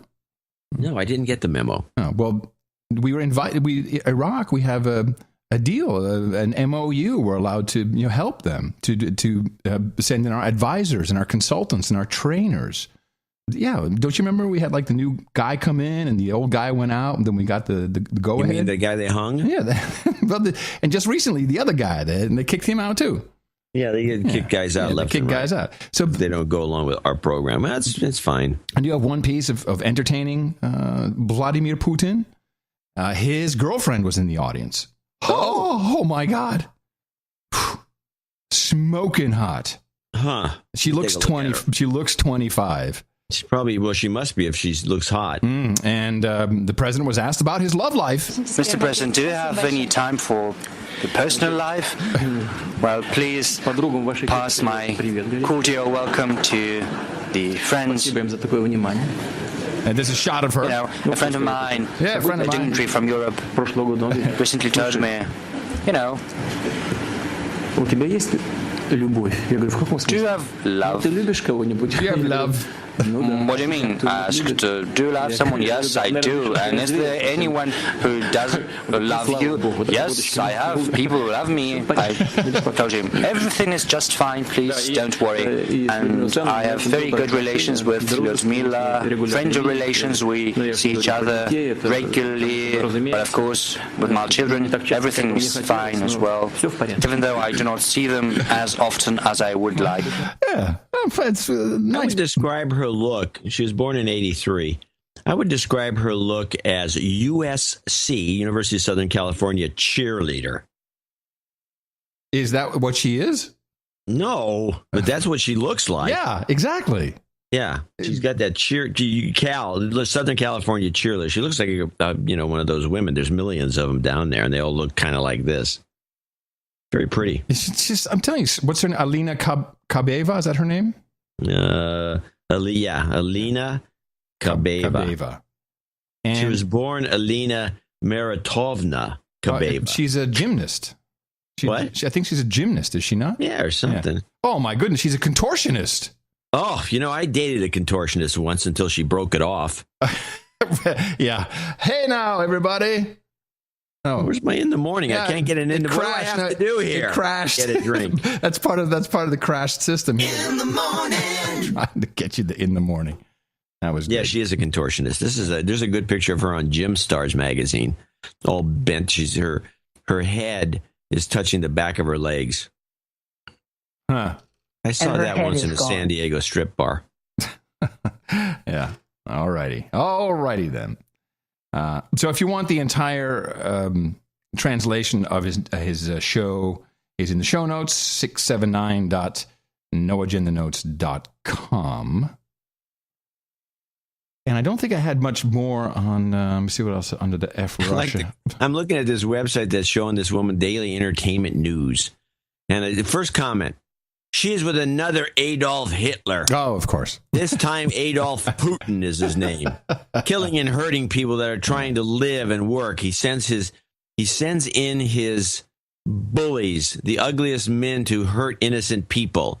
I really can't wait when they hang him. Oh, yes. That'll devil henchman. That'll be great. His devil henchman. God. I'm getting emails from many people in the EU. They're very worried about the obvious simultaneous collapse of oil and the ruble. Russians travel. They travel a lot. They certainly come to the United States, but they also like to travel in the EU. And a lot of them are not going to be able to travel this year. And a lot of no, not with the ruble collapse. And the way it worked, the way I understand it, most Russians don't have a mortgage. I think they own their homes because when Russia, the former Soviet Union, came back, somehow everyone just had their shit and they owned it and they didn't owe any money. Mm-hmm. Well, we have to get some verification of that thesis. This is what I've read. I don't know. I haven't looked into it for full on analysis. But they do have a lot of disposable income, and a lot of that, of course, is the euro round robin. They make money from Germany and from other European countries, EU, with the gas and oil, of course, and then they circulate that back into the economy in the EU. And this is especially when the president signs off on the omnibus bill, which includes all these other great things we've been talking about, but also the derivatives security for the American banks. I think you're going to see, in particular, Deutsche Bank will. I'm not sure if Deutsche Bank will be good or not, depending on where they're operating. But you're going to see some problems in Europe. Yeah. And this is a shocker to you? No, not at all. I'm just pointing out the obvious. Yeah, of course. That's exactly what we want. Yeah, fuck the EU. Yeah. That's what people don't understand. This is not about Russia. It's partly about Russia, but... Well, when you think about it, John, what truly is the currency that we don't like?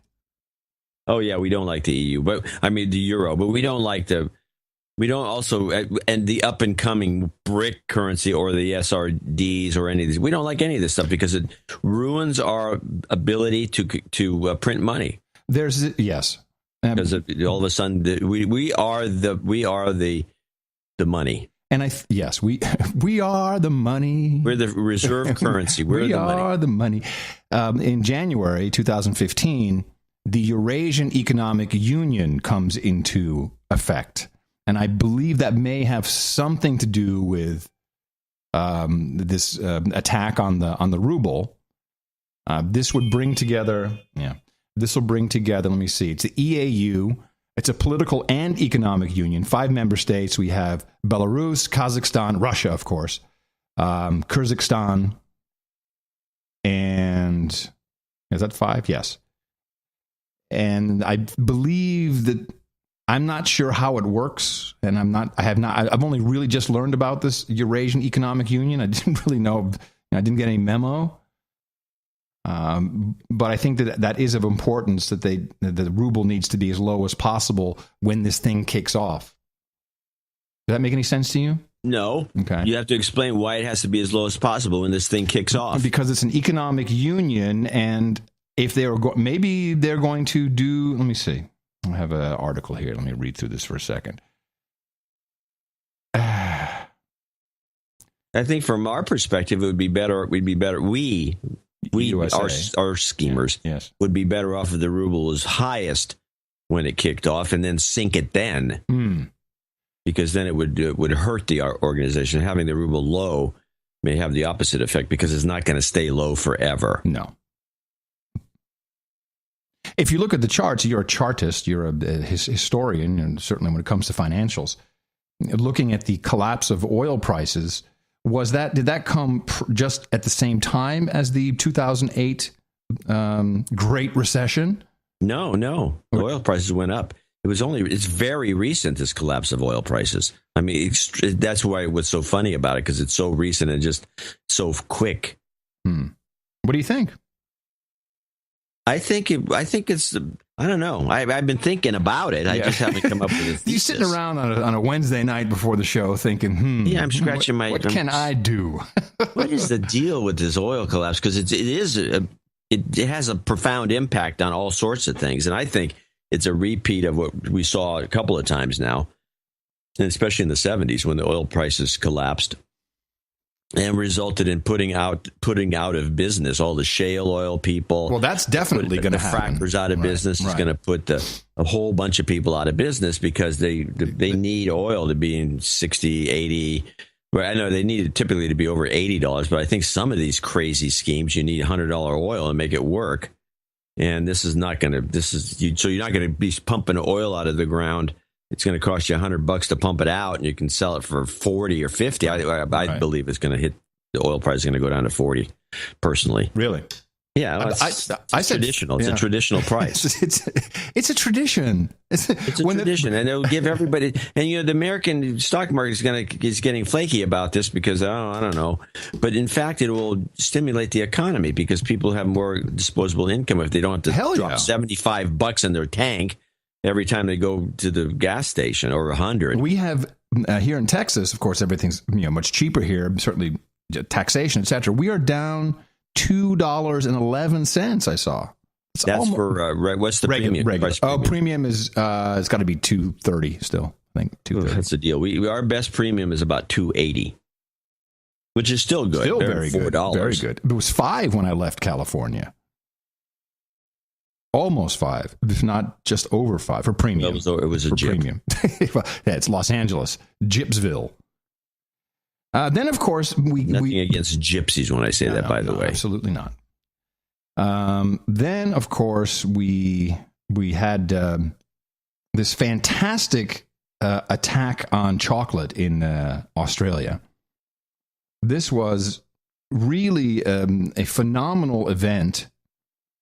This terrorist, and moreover, because we have such a large contingent of producers in Australia who were really feeding on, sending reports and scouring the news, trying to come up with, angles, etc. There had, of course, not recently, but a year earlier, there had been a drill in the exact same location, Martin's Place, for this exact scenario. Very convenient, right across the way from the ABC studios, where the morning show is presented live. Very, very funny things that took place. Let me see. I have this is Ali. Are you still with me, John? Yeah. Okay, I didn't know. This is Ali Soufan. Ali Soufan. He comes on to I guess it was the CNN's. Then he is an ex-FBI counterintelligence guy. I think he was on the National Counterintelligence Council. And he has a book out, of course. All the reason to bring him in. But even he really couldn't make heads or tails of what was going on with this guy. All the things that are wrong, including the flag business. Yeah, that's interesting. Why? For a person who supposedly planned all this, and he gets there and he said, "Oh, I got the wrong flag." I mean, something here doesn't make sense. Crap! I got the wrong flag. It gives us an idea, or at least an insight about the mentality of that individual. What are you thinking? What about his mentality? Well, it seems that he's all over the place. He's a criminal. He is trying to cover his crime using religion. And he seems under a lot of pressure from the court. He allegedly was involved in about dozens, at least, I forget the exact number, of sexual assaults, and then possibly killing his wife. So he want to go down as a hero, not as a thug and not as a criminal. It seems to me that there's something fishy about the individual. Really? The investigation is still early on. I think I'll be very anxious to see what the Australian police going to find out about the motivation, about why he did that. But the flag that he had with him is basically a black flag that has a shahada on it. There's no God but God, and Muhammad is his prophet. Mm-hmm. And that flag on black is basically the original flag of Al-Qaeda under Osama bin Laden. It is. Now, with al-Nusra, they added Jabhat al-Nusra underneath it. It's the same one with Jabhat al-Nusra, the Nusra front underneath it. And that indicates it is Al-Qaeda affiliated organization in Syria. The ISIS flag is a little bit different. It is black. It has the same terminology, but it has that circle at the bottom. And it's a little bit different than Al-Qaeda flag. It indicates the same narrative. Both of them indicates the narrative of Osama bin Laden. Both of them indicate the narrative of bin Ladenism, if you want to call it. Mm-hmm. But it depends which flag you have. It indicates who's your leader, Baghdadi or Zawahiri. It's kind of interesting how they've tried a couple things here in Australia. They had. I like the term bin Ladenism. It's good, isn't it? Yeah. Stuff in there. I don't think this guy was not really prepared, I guess. So he just came out and said all the things that he knew, that he really knows about. A lot of our producers pointed out that simultaneously with this terrorist attack, the TV studios I saw in the chat room was Channel 7, also a CNN affiliate, and CNN, of course, was all over this live continuously. A lot of people are saying, our producers have been sending me links about the budget, the midterm budget being presented at the exact same moment, which was 10 billion Australian dollars over budget, which is apparently was not expected and was worth covering up if this had anything to do with it. And the report that Australia has now committed, or had already committed before this happened, I presume, 1.3 billion Australian dollars to fight Islamic State terror in Iraq. And of course, you need buy-in from the public. And we tried the actors who were running around pretending that they were going to behead people. That didn't work very well. Remember that? Yeah. The guy was an actor. He was an actual actor. So that didn't work. And now the headlines are, we are no longer innocent. We are now a part of this. So it was a screwy event. Mike Morrell was on was he on the CBS Morning Show? Mike Morrell, of course, former CIA director. He came on, was asked to comment on this. We're going to see this kind of terrorism around the world, and we are going to see it here, Nora. We are going to see this kind of attack here, and we need to be prepared for that. It shouldn't surprise people when this happens here sometime over the next year or so. Okay. Guaranteed, he says. It's the Mike Morrell. Guaranteed. This is like the guarantee that we picked up. Was in 2008. I got to get that clip. I have it. I have the clip. Hold on a second. It was what do we call it again? It was Feinstein grilling people about having a massive 9/11-like event within the next 6 months. Now, didn't I save that as a... Yeah, you played it about a month or two ago. Right. So I'm trying to think. Did I? It'd be Feinstein. Yeah. It would be. Yeah, hold on a second. But attack the homeland. Homeland might be one of the key words. Wouldn't it be? I think it would be Feinstein. I think. Yeah, Feinstein is one of her committee. Well, I've done a great job. Good work. Yeah, you're welcome. I don't know. I'm sorry. I don't know how I messed that up. Anyway, she asked all these hot shots, the head of this, the head of that, will there be a terrorist attack like 9/11 in the next 6 months? And every one of them, said absolutely yes. Well, it's coming. I'm still waiting. And that was how long ago? I think that was in 2008. Wow. So now, it was about, 6 years ago, and they were still waiting. Unless you want to call these bull crap events, something, but they're not. Well, I will store this Mike Morrell clip right next to her, so we can't play either one in the future. That'll be great. I'm sorry about that. Philip Mudd. Oh, Philip Mudd. Why do I know this name? M-U-D-D. Philip Mudd. I know his name too. In fact, I think I had a Philip Mudd clip. I have a Philip Mudd clip. He's been floating around for some reason. Let me look him up. He must be a former CIA guy. Of course. Yeah, CIA guy. Yeah, he's very TV ready. And of course, he's part of the pundit program. The pundit program. So they rolled him out for this. Well, I remember sitting at the table at the agency. We used to do nightly threat briefings with Director Tennant, the CIA director, in 2002, 2003. And I remember one thing happening that I never anticipated. I thought we were facing the architects of 9/11. Then we started to see attacks in Saudi Arabia, attacks in East Africa, attacks in Madrid, attacks in London. And I started thinking we were not only facing Al-Qaeda, we were facing affiliated organizations across Africa, into the Philippines, into London. And then something happened in about 2008, Anderson. We started to see in Minneapolis, Minnesota, in New York, across this country, we started to see individuals, you remember on the West Coast, a kid who was thinking about attacking a Christmas tree ceremony. We're seeing the genesis of a revolutionary movement that is not connected to a core group. And if you want to try to find those guys, have a good time, because I don't know how you do. Have a good time. Unfindable. Philip Mudd was the guy that was cited specifically by the chief of staff of Colin Powell. Right. That guy. He called Tennant a liar. He lied directly to Colin Powell, and Mudd was in that same group. Yeah. And he was sickened by Mudd. He says he's tired of him. Good guy. It's a very funny clip. Good guy. This Mudd guy. Yeah, this Mudd guy is a complete stooge. Yeah. Well, everybody is a stooge. Yeah, I saw on ABC, well, he's a complete stooge, though. On ABC World News Tonight, they are now using Radio Free Europe, Radio Liberty footage. They are literally taking the propaganda arm of America, taking their footage and putting it on the domestic news. Yeah, with a chyron. Illegal. RFE? No, it's not illegal. It used to be. It used to be. RFERL. This is the. In fact, if you look at, I saved this page. Hold on a second.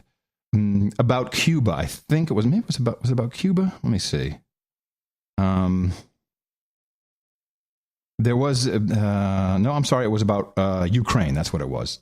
This called "Who Are Ukraine's New Foreign-Born Ministers?"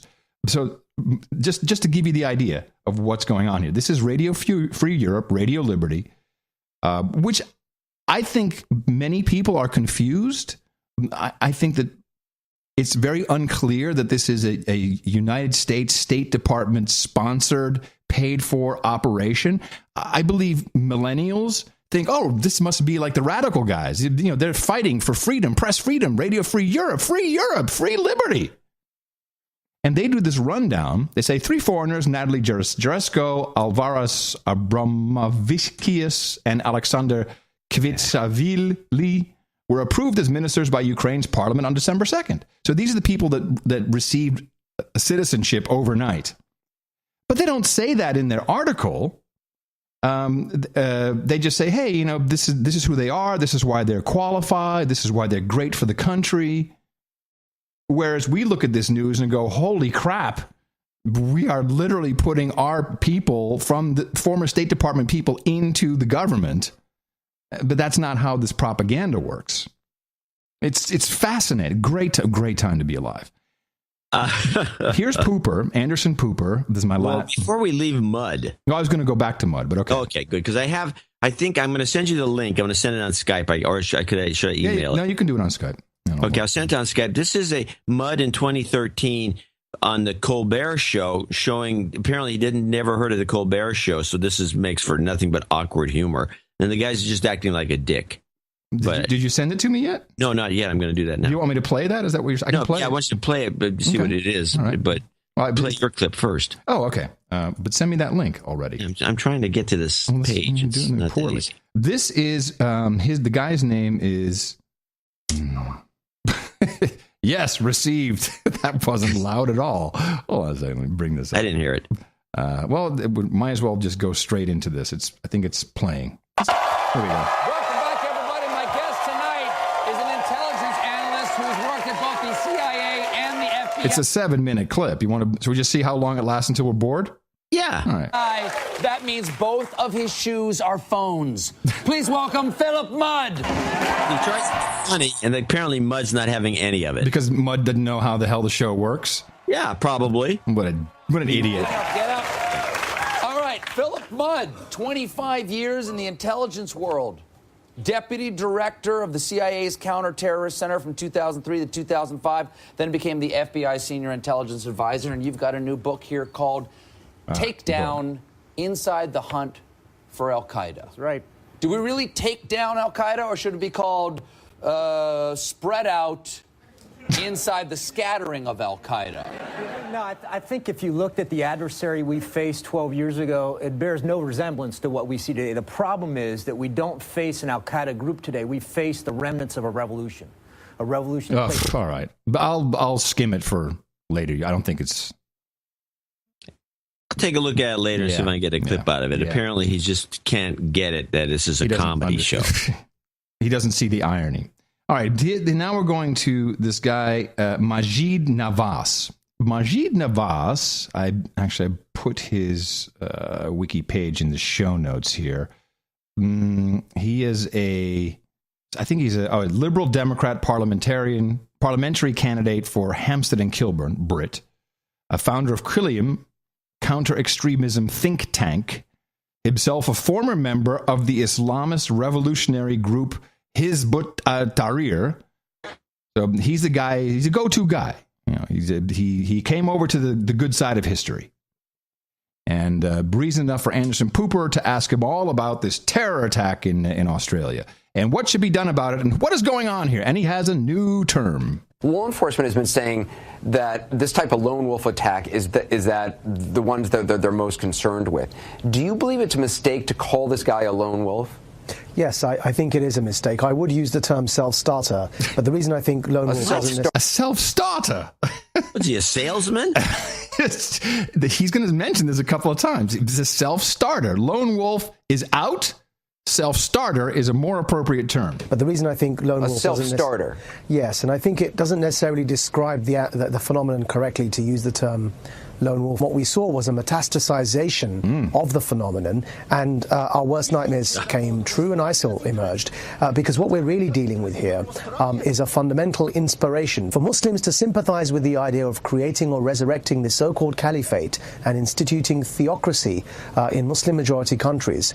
And calling it a caliphate is something we have to make very unpopular, and that's a challenge at the moment as things stand. And you've always said it's not enough for Muslims to simply say, well, look, I don't believe in beheading hostages. You say people have to go farther than that. If we expect non-Muslims to speak out against anti-Muslim bigotry, and as was evidenced in this I'll Ride With You hashtag campaign on Twitter, how many times do we see Muslims starting such hashtags to say, actually, we condemn Islamist and jihadist terrorism?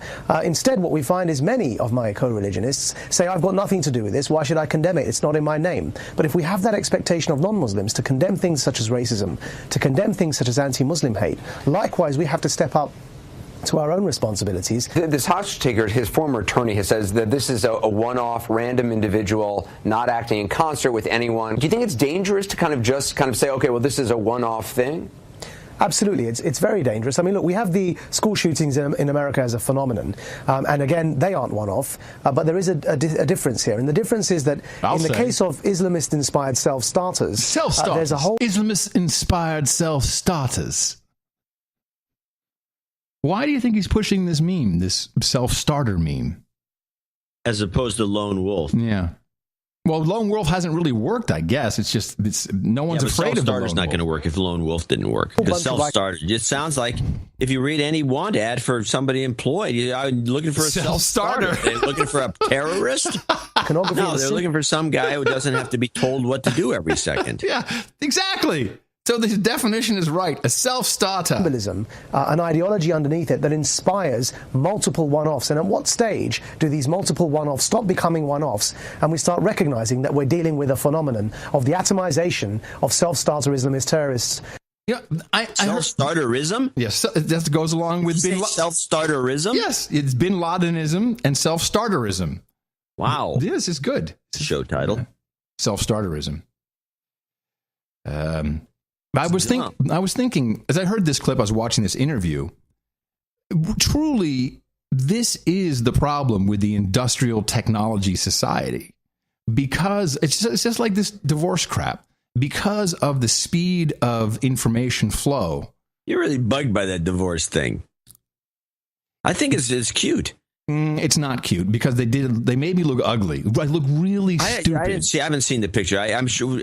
It's horrible. It's a horrible job. It's horrible. It's horrible. I'd like to see it. I'll put it in the newsletter for people out there. And the copy actually, it pretty much says, well, he's a podcaster in Austin. You know, no wonder she wants nothing to do with it. Old media. Yeah, they're finally getting a clue. That's right. Yeah. I'm just saying that this is just the beginning. Life is going to get much crazier. I had much crazier. Mine teaches journalism at the Arizona State University, and he's always been fascinated by the podcast because he sees it for what it is. This is postmodern performance of journalism. Yeah, thank you. Certainly, he knows it. And he's been. Last time I sent him something, he says, I've been, he's just stunned. Because he knows what we're doing is the right thing to do. NoAgendaPlayer.com. I need to remind people this is a fantastic resource. I think I've put it back on the homepage of the show notes. You can go, and someone's annotating the shows, not transcribed, but annotating. You can contribute to that. You go to NoAgendaPlayer.com. You pick the episode. You say, okay, here's the topic. Click, and it gives you a link, even if it's not one of the annotated topics. As the show is playing, you can stop it, and there's a link to that exact spot in the show. And you can tweet it, email it. This is a great resource for exactly this reason. So the Dutch paper, they're a bunch of old hacks, and they know that their days are numbered, which they are. And although in Europe it's taking longer than it took here, we pretty much wiped out everything except the New York Times, Washington Post, which is now owned by Jeff Bezos. So they have at least a sugar daddy to keep them going. Right. But that's what you need now. You have to have a sugar daddy. Right. You're just not going to stay in business. Right. I'd settle for a sugar daddy. Yeah, well, I'm sure you would. Couple other. I say no to this.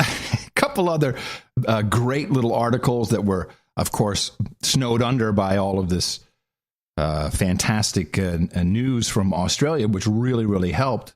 Because, of course, we have to, we are now on high alert because of this. Here's a headline: Islamic State extremists are training 5-year-olds for combat in Syria. I like that one. Thought that was a valiant effort. But my favorite one, and I wish I had a clip. 5-year-olds? Yes, they're training. You ever talk to a 5-year-old? Anyway, go on. Yeah, I talked to a 5-year-old, and you know what the 5-year-old said to me? Boom shakalaka. Boom shakalaka. Terrorist right there, self-starter. Yep. Self-starter. I wish I had an audio clip of this. I don't. Islamic State militants are launching bombs containing live scorpions as the latest terror weapon in Iraq. A winner. That's fantastic. That is one of the best things I've heard ever. Very, very, very happy with that. Yeah. Very happy. No, that was a classic. The scorpion. I remember the scorpion clip. It's funny. There was, I think I had something else. Maybe I don't have it. Well, then of course we had Pakistan, and this made me. Well, I hate to say it. I didn't. It's not like I really smiled, but this is exactly what our expert, known as the Pakistani guy who runs the liquor store on the corner, it's exactly what he said. Do you remember what he said? No. The terrorists, he said, the terrorists are coming. We know where they are. It's just a matter of time before we have a terrorist attack in Pakistan. He said this not 2 weeks ago when we talked about it on the show. Yeah. He knew it was coming. They all knew it was coming. Everyone knows what's going on over there. They talk politics in the coffee shops. We don't do that. We talk about the Kardashians and the size of their enormous rear ends. John McCain took immediate advantage of this attack in Pakistan. You know, when you go after civilians, everyone is horrified at the viciousness. This went to children. It just gets even worse, doesn't it? Gets worse, and also it's going to be a lot worse unless we leave a force behind rather than removing everybody from Afghanistan. We'll see the Iraq movie again, and you'll see the Taliban inflicting more of these kinds of heinous, outrageous, heinous the penis attacks and murder and mayhem that they are capable of. The United States should be talking about a stabilizing force behind in Afghanistan to give them the capabilities that they don't have right now and won't have when we, quote, leave. It should be a conditions-based withdrawal, not a date-driven withdrawal, and that way we can work more closely with the Pakistanis. I've been encouraged by the new head chief of the Pakistani army. The prime minister seems to be serious. They did carry out these exercises in Waziristan against the Taliban, so I think we could get greater cooperation, but right now they have a sanctuary, and frankly their attacks in the wintertime, which is unusual, in Kabul and Helmand and other places, the Taliban has stepped up those attacks and casualties have been larger, showing that we must leave a force behind. Won't somebody please think of the children? He's all about leaving the force behind. More force behind. We need some dudes there. We can't draw down now that he's going to be running the committee. Oh, yeah, once he's on the head of as soon as that happens. He's going to be running everything. These C-SPAN clips are going to be much more entertaining. And this wasn't even C-SPAN. No, I'm talking about the C-SPAN clips of the committee meetings when McCain's running. It's going to be much more entertaining. That'd be great. There is good news in all of this. There is opportunity. John, if this podcasting thing doesn't work out for us, there is a plan B, and it was sent to me by one of our peerage members. And I have a promotional clip from the intelligencecommunity.com website. So you're looking for a job in national security. Perhaps you're a recent graduate, or a veteran, or a government employee in between jobs, or a stay-at-home spouse. It would be nice to find a permanent job in national security or in the government, but it seems like everything requires you to have a clearance and work out of an office building. Nowadays, so much of what we do can be done remotely, especially when it comes to analyzing and managing information, translation services, proposal writing, geopolitical consulting, business development, recruiting, and the list goes on. Why not do it remotely as a freelancer? Woohoo! TheIntelligenceCommunity.com is a new online marketplace currently under construction that will help you find these types of opportunities. There's opportunities abound, John. Freelance, part-time from home. Huh. We can do this. Oh, yeah. Proposal writing it's a thrill. Still, if you go to just intelligence.gov, they have a bunch of the same. This other thing sounds like it's kind of a copy of intelligence.gov, which is a government thing. Our mission, careers, a lot of stuff on careers. Yeah. Best places to work in the federal government. For the 6th is a good one. The 2014 best places to work in the federal government. For the 6th consecutive year, the intelligence community, IC, was honored as one of the top 10 best places to work in the federal government, according to an independent analysis of federal workers' job satisfaction and commitment. Nice. Huh. George W. Bush has canceled his trip to Switzerland over fears he might be arrested on torture charges. He was going to... Does it say that? Yes. It says that? That's the headline. Let me see who wrote this. Hold on. Daily Mail. Sorry, that's not that great. But he was supposed to go to Switzerland, to Geneva for a charity gala. Keynote speaker at the Jewish Charity Gala in Geneva on February 12th. According to this report, pressure has been building on the Swiss government to arrest him and open a criminal investigation if he enters the country. So that has been canceled. Vice never ceases to amaze me. They have coming up, I have not seen it yet, an exclusive interview, with a psychologist not named in the torture report, confirming his role in CIA interrogations in the program. These Vice guys, they get scoop after scoop. How do they do it? I don't know. Stop. Go, okay. All right? That was a medical procedure. I'm not a doctor, and neither are you. But I'm a doctor, not an escalator. Show my support by donating to No Agenda. Imagine all the people who could do that. Oh yeah, that'd be fab. Yeah, on No Agenda. In the morning. Ah, yes, McCoy clips. Nothing like it. I love it. We want to thank a few people here for helping us out on show 679, starting with Chris Grimmole, I'm sorry. Chris Grommel, I'm guessing. Port Ewan, New York, 1, 2, 3, 4, 5. Mm-hmm. Finally stopped freeloading, he says, and finally donated. He's a de-douching. And a karma, we'll give the karma at the end. You've been de-douched. Aichi Kitagawa in San Francisco, also 1, 2, 3, 4, 5. He says, my wife and I are visiting Osaka, Japan, expecting our first human resource very soon. Pain-free karma. We'll give you karma at the end. He's in Osaka. Villers Strauss, Cape Town. This is nice. 1, 2, 3, 4, 5. He's into the sequential numbers. That's pretty cool.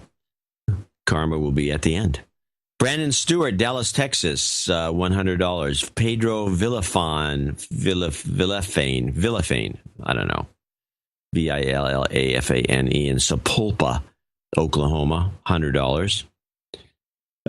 Timothy Loudermilk in Boca Raton, Florida, $100. Sebastian Lambinon in Alicante, Spain. Oh, nice. 75. Randolph Didell in Albuquerque, New Mexico. Or Didell. John, my last name is Didell. And he says, thanks to you for the QSO last night on Reflector 33C. That's right. Huh? 33 Charlie. That's K5R HD. That's right. He's listened since show number 1, he said. He has been. I think he's been an associate producer. I feel sorry. Yeah, that's terrible. So I was just hanging out. I got the dual reflectors going on, and you got the dual reflectors. Dual reflectors. Yeah, 33 chart. Kilo 5, real high definition. It's funny. I participated a Kickstarter for my birthday. We went to Amsterdam to celebrate my 50th, and for the first time, the Digital Ham Conference Tapper, which is actually Tucson, Arizona, Digital Hams, whatever, was in Austin. So I missed that. And there's this guy who has Ham Nation Today or whatever it's called, and he does a podcast, a video podcast, and he did a Kickstarter to tape all of the sessions. I'm like, this is great! What a great value!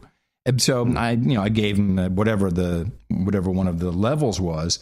And somehow he's turned that into a no agenda donation. So at the start of every one of these sessions that he's videotaped and produced, he does this whole thing and plays the opening from our show and talks about us being hams and about the show. It's not a show about ham radio, but we mention it. We got the no agenda hams and just all this stuff. It's pretty funny. We have a lot of hams. We are ham meisters. We're the ham meisters. Richard Chow in Fullerton, California, 6969. We got a karma at the end for you. Sir Rick in Arlington, Washington, 6933. Aaron Heath in St. Agnes, South Australia, 63. Karma coming for you. Mm-hmm. Kevin Dills, 55, double nickels on the dime in Charlotte, North Carolina. Stephen Schwartz in Schertz, Texas. Where is that? I don't know. Double nickels on the dime. And he says, Merry Christmas, mofos. Joseph Monty in Pittsfield, Massachusetts. Double nickels on the dime. Thomas Getz in Dortmund, Deutschland. I've been to Dortmund. They have a good beer there. Double nickels on the dime. Jason Fortune, double nickels on the dime. Parts unknown. Simon Reed, double nickels on the dime. This is interesting. In New York City. Let's see what he's got. He's got something. PayPal says you canceled my subscription, but it wasn't true.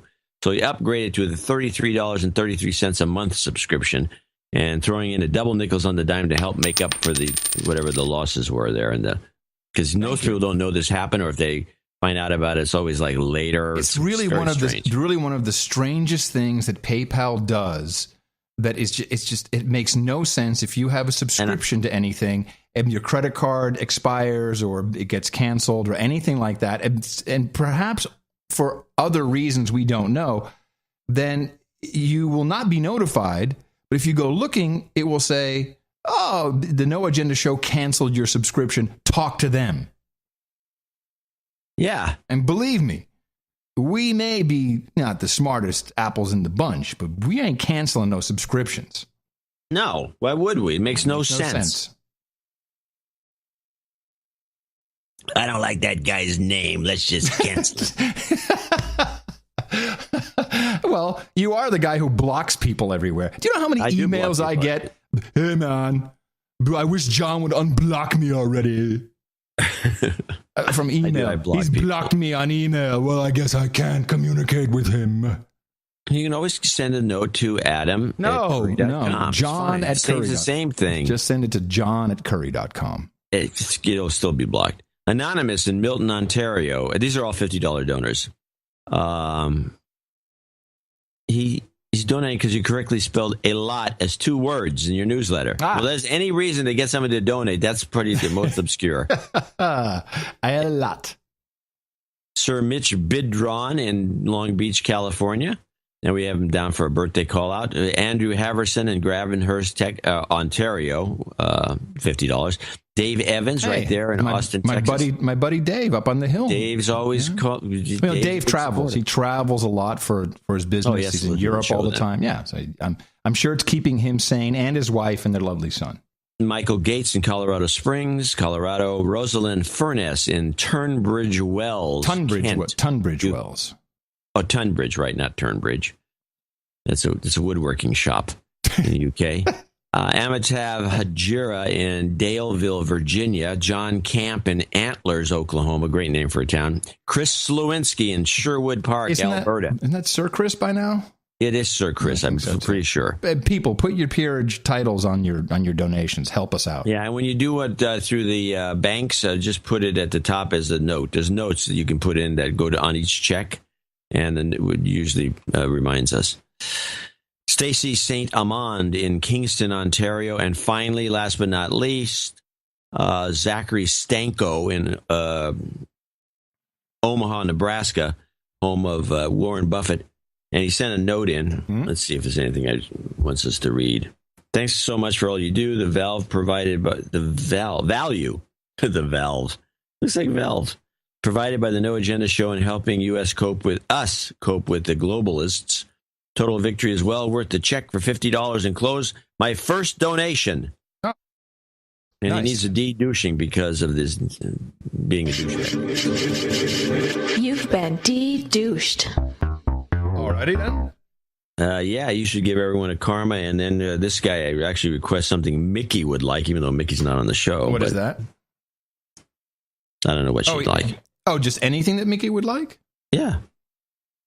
Oh, that's a very good question. I have no idea which. I don't think we ever really discussed what jingle she would like. She probably doesn't like jingles.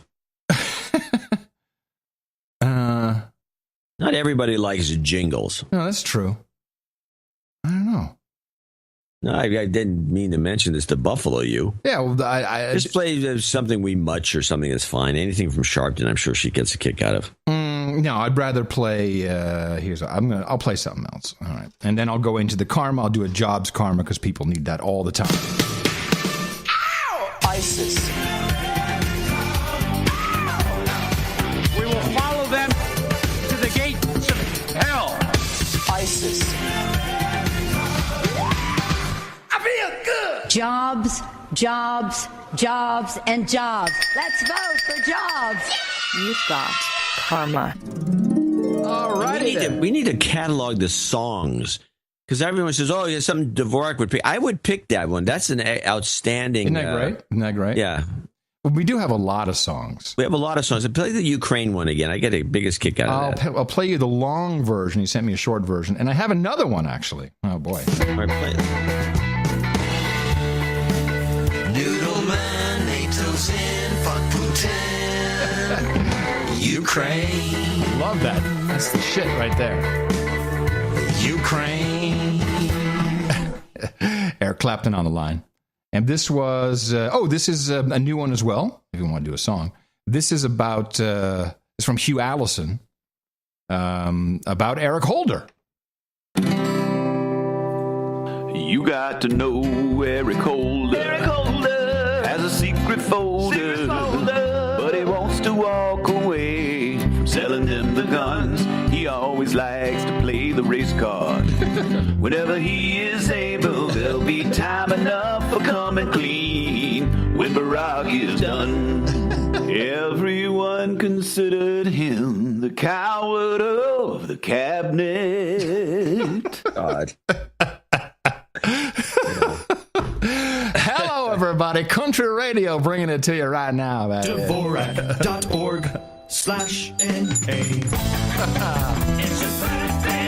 Oh, yeah. First off, we have an anniversary. Chris Cook says happy anniversary to his lovely hot wife, Lucy, celebrating on the 19th tomorrow. Belated birthday to James Ogilvy, celebrated on the 14th. And birthdays today, Sir Head Mofo in Charge, 32. He turns on December 19th. Chris Cook says happy birthday to his son, Nicholas, celebrating on the 20th. And Sir Mitch Bidron says happy birthday to his daughter, Samantha, and wishes her a happy 14th birthday, as do all of us here at the best podcast in the universe. No changes in titles, no knightings, no nothing else going on today. Oh, that's too bad. Yeah, well, it happens. Let me see. We had our break, so I'm just trying to figure out the time here. Okay. I think we're okay. Oh, let's see. Okay, I got a good segue. All right, seg away, baby. Mega Ratzilla. Okay. They prowl in the night, thrive on trash and human waste. And once they move into an area, they're almost impossible to eliminate. Now, an exceptionally huge rat has been spotted on the outskirts of New York City. Was it just one stray supersized rodent, or a sign that a big wave of mega rats is ready to take a bite out of the Big Apple? It's something to think about a 1.5 pound rodent running around your home, but think about a 6 or 7 pound rodent running around. That probably would send shivers up anybody's spine. Great segue, John. It's happening. Yeah, like the killer bees. 6 pound rodents. We got a note. Rats, 6 pound rats. Let's get that straight. Got a note from John Calvin Jones, PhD, JD. This is a professor of law. Am I correct there? The doctor of law. Doctor of law. Is that, PhD, that's... PhD is a professor of something else. PhD, JD, it says. Yeah, that means he got a PhD in something and went off to get his JD. He's got 2 degrees, two big ones, two whoppers. Big ones. Well, that is not so good news for you. Why? Well, he says, you are correct.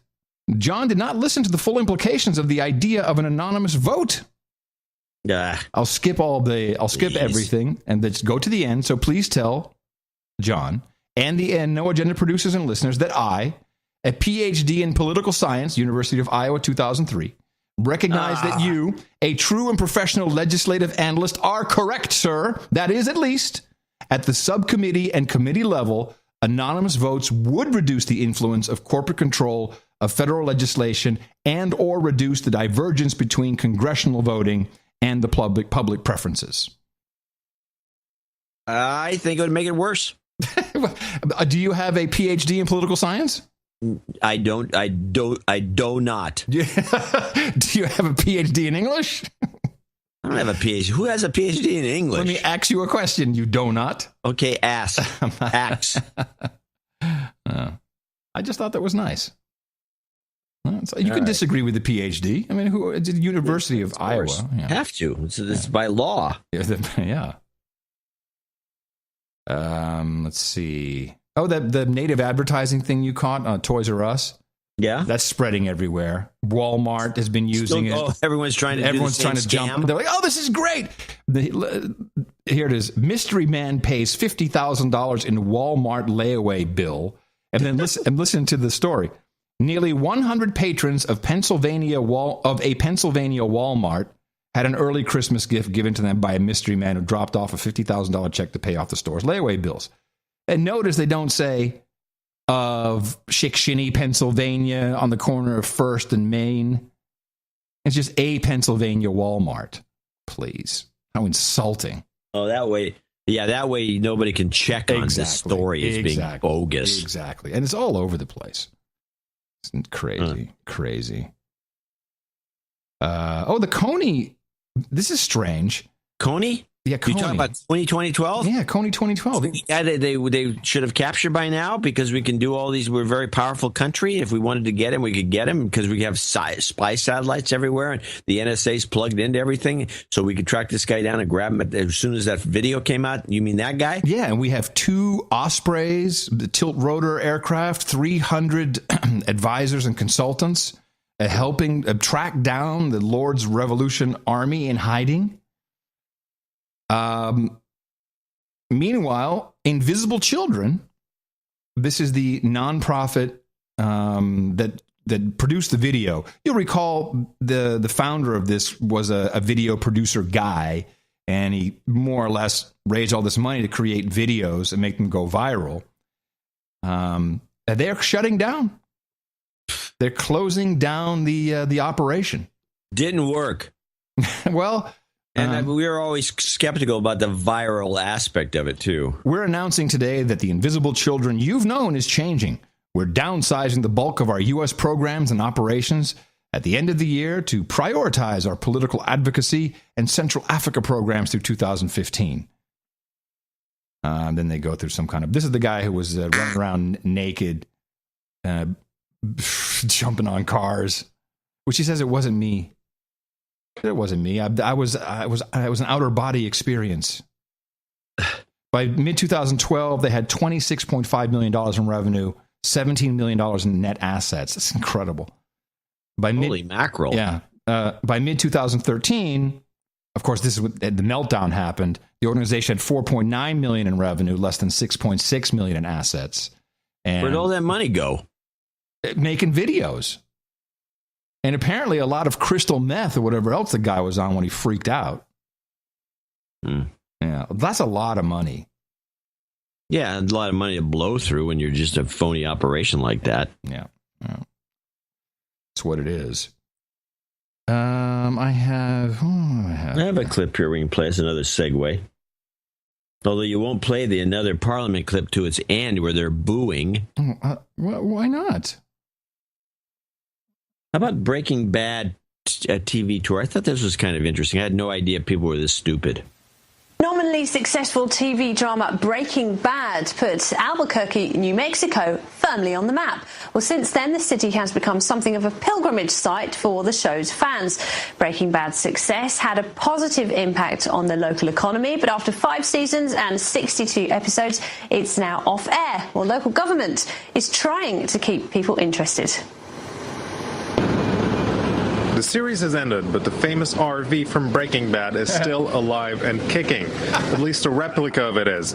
This one isn't a meth lab, it's a tourist bus. Okay, over to my left is the Crossroads Hotel, used in almost every season. These fans paid $75 for the Breaking Bad RV tour. Wow, there's hope for us, John. There's hope. There's hope.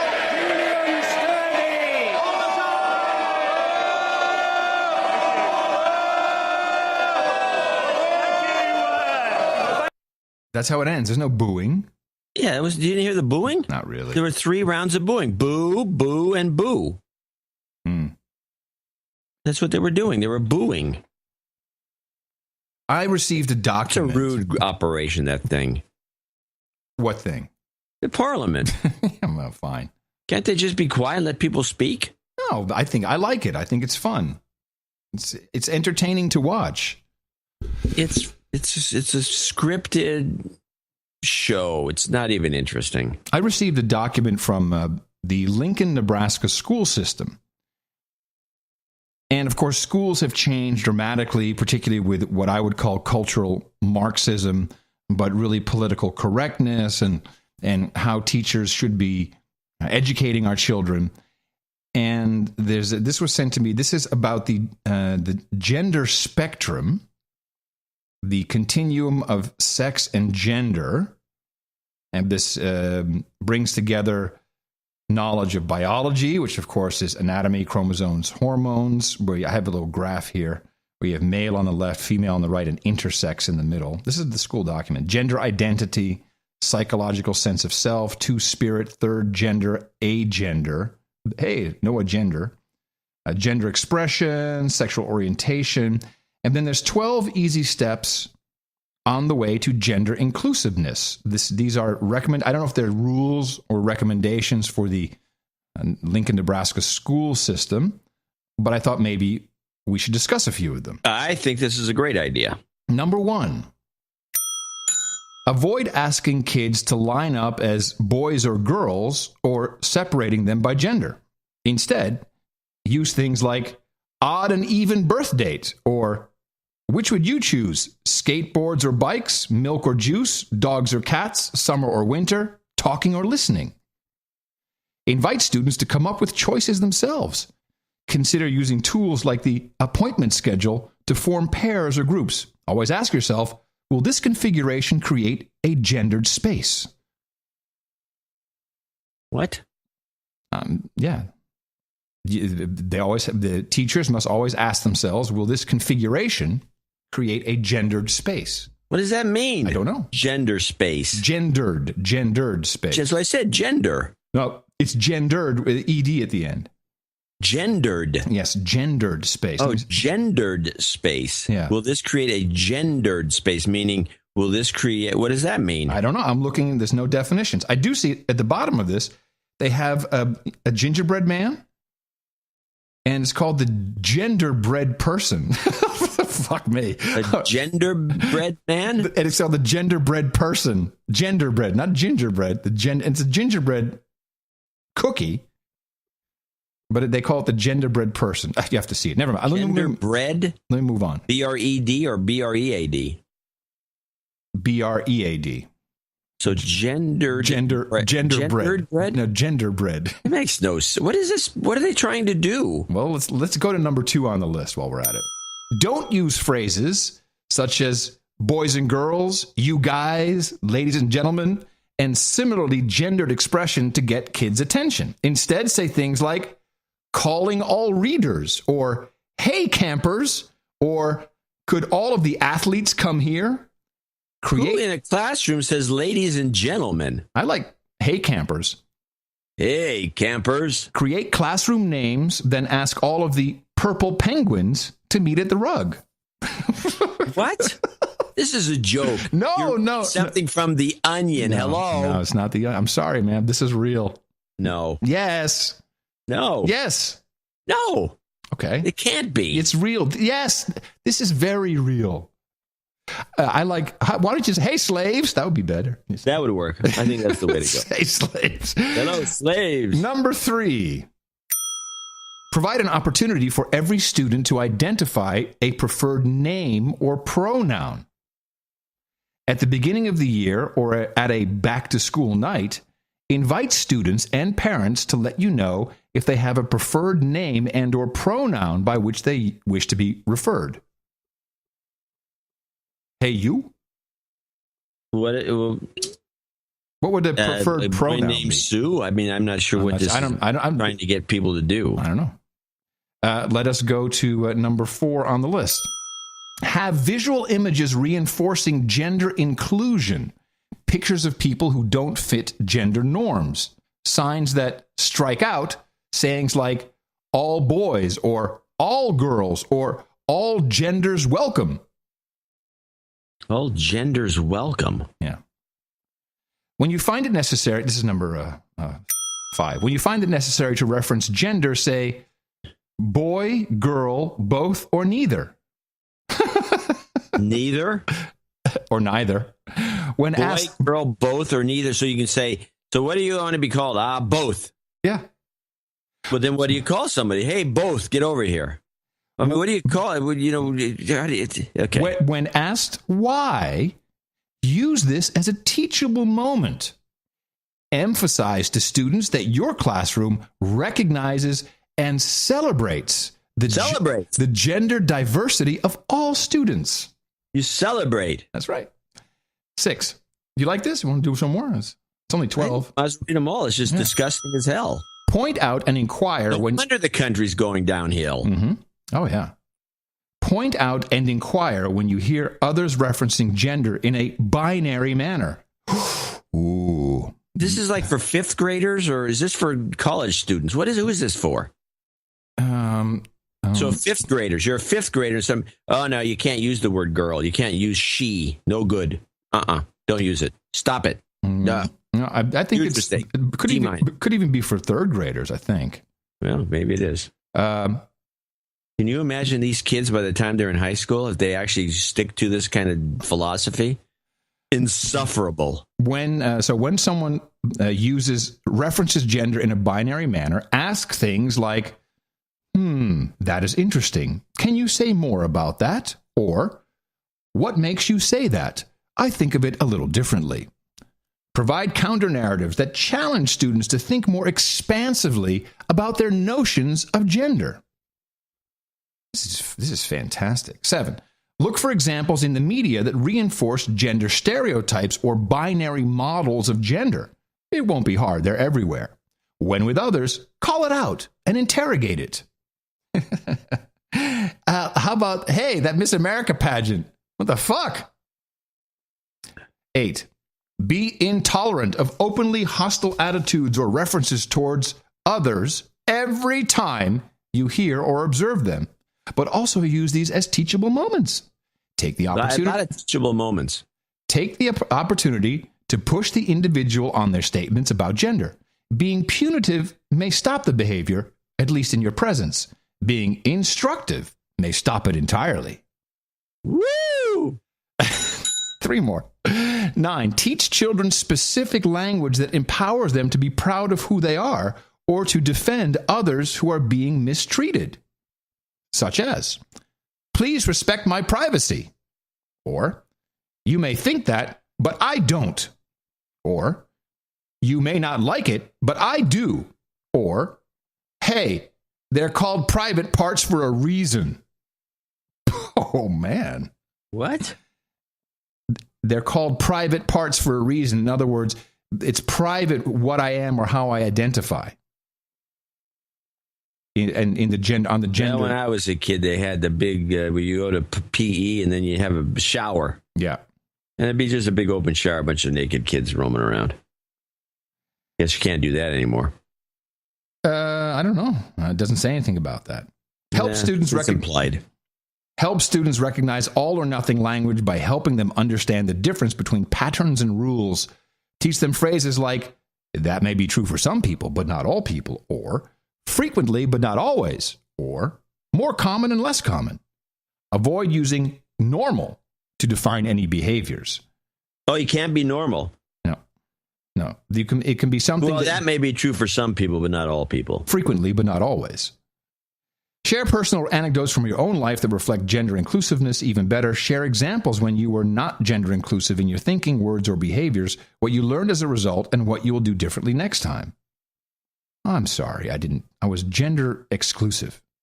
And finally, well, that may be true for some people, but not all people. It's more common and less common. And finally, do the work yourself. What are your own experiences with gender? What might be some of your own biases? What assumptions do you make about gender of others? Share reflections about your own evolving understandings of gender. Hey, campers, let's talk about my own understanding of gender today. Wow. All right. That was a good little list. And that's in Nebraska. Can't imagine what's going on in California. The social, that's about it. Written by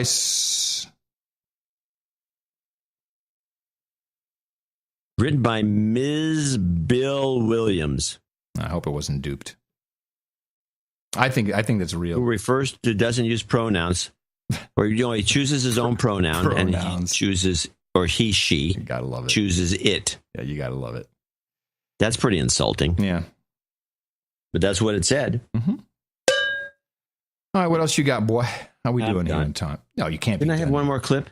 Let me see what we have not played. I think I've gone through all my clips, which is rare. Yeah, I think you have. I didn't have a lot of clips then. I have. Let's see what can still be good. Well, not necessarily a clip. I did parse through the United Nations IPCC. The Lima, Peru agreement. We didn't get to this on Sunday. Everybody was in Lima. This was another one of the big. Yes, including Amy Goodman, who was reporting from Lima. And as everyone was there, and they were supposed to end on Friday, and they didn't have an agreement. It was freaking out. No. And so they stayed all night Saturday and came up with a thing on Sunday, and I put the agreement into the show notes. This is the Conference of the Parties 20th session, Lima, 1 through 12 December 2014, a report of the ad hoc working group on the Durban platform. It's so obvious that this is such bullcrap because no one really wants to commit to anything because it means that we'd have to send money to poor nations, typically in Africa. So there is no outcome. They have what they call a good framework for the 2015 meeting in Paris. And this thing is filled with... Well, I think I'd like to go to that one. Yeah, to get our hair done with everybody else. It would be perfect for that. Nobody gets that joke. The hair done? Yeah, this is for newbies to the show. This is a reference to Hillary Clinton. Yes, she used to go to Paris and her hair would look dynamite.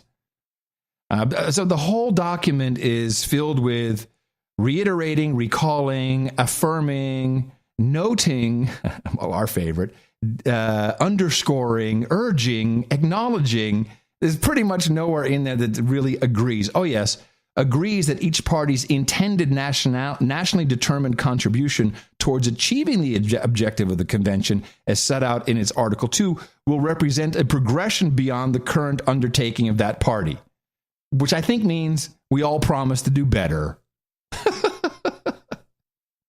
This is really, to me, proof that this is bullcrap. No one wants to do anything.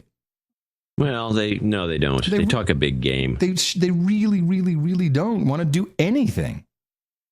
I don't even know why it's. I don't know. The whole thing is ludicrous from so many different angles. I think I'm out.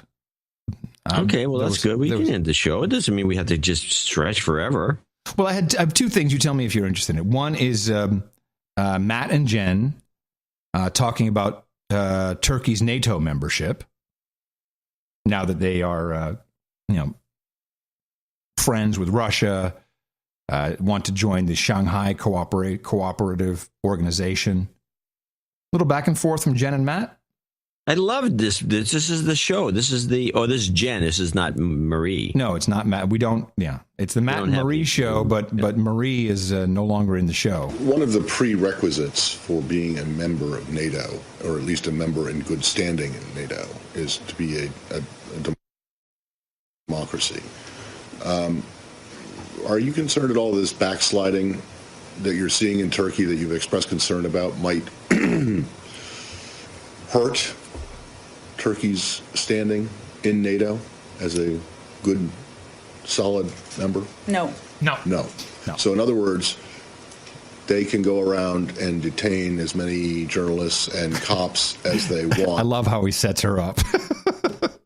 Get her to say no. I say, oh, really? It's okay. You're a democracy if you arrest journalists and arrest cops and try soccer club supporters for trying to overthrow the government by attending what you say is a legal protest, and it has no implications for them or any other NATO member if the same thing was going on in their territory. Turkey is a democracy. As I mentioned, a number of these important values like media freedom, due process, judicial independence are enshrined in the Turkish constitution. Well, but that doesn't mean that they're actually respected. I mean, there's a lot of things enshrined in a lot of constitutions that aren't. But it means that we can speak out, as do others, when we have concerns about the implementation of these pieces. But it does not mean that they don't continue to be an important ally and NATO partner.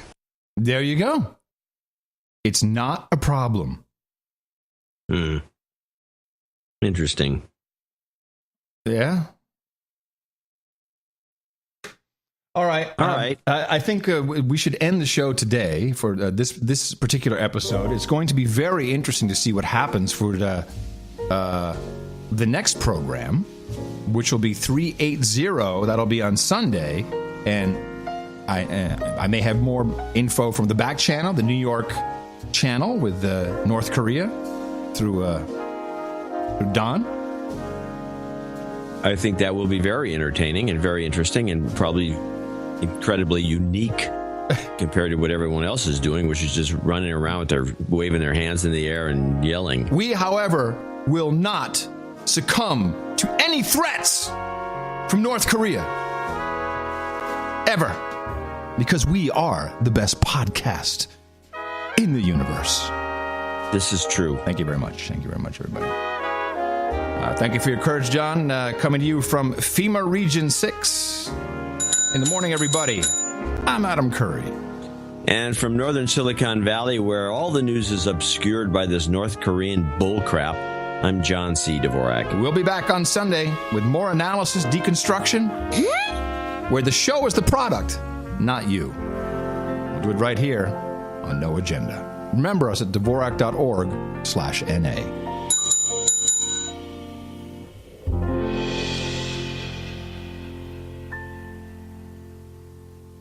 We are here, #America, near our hashtag target, soon. Ow! ISIS. We will follow them to the gates of hell. ISIS. I feel good. Noodle man, NATO's in, fuck Putin. Ukraine. Ukraine. Okay. All right? That was a medical procedure. I'm not a doctor, and neither are you. But I'm a doctor, not an escalator. Thank you for taking the time to listen. Adios, mofo. The best podcast in the universe. Dvorak.org/NA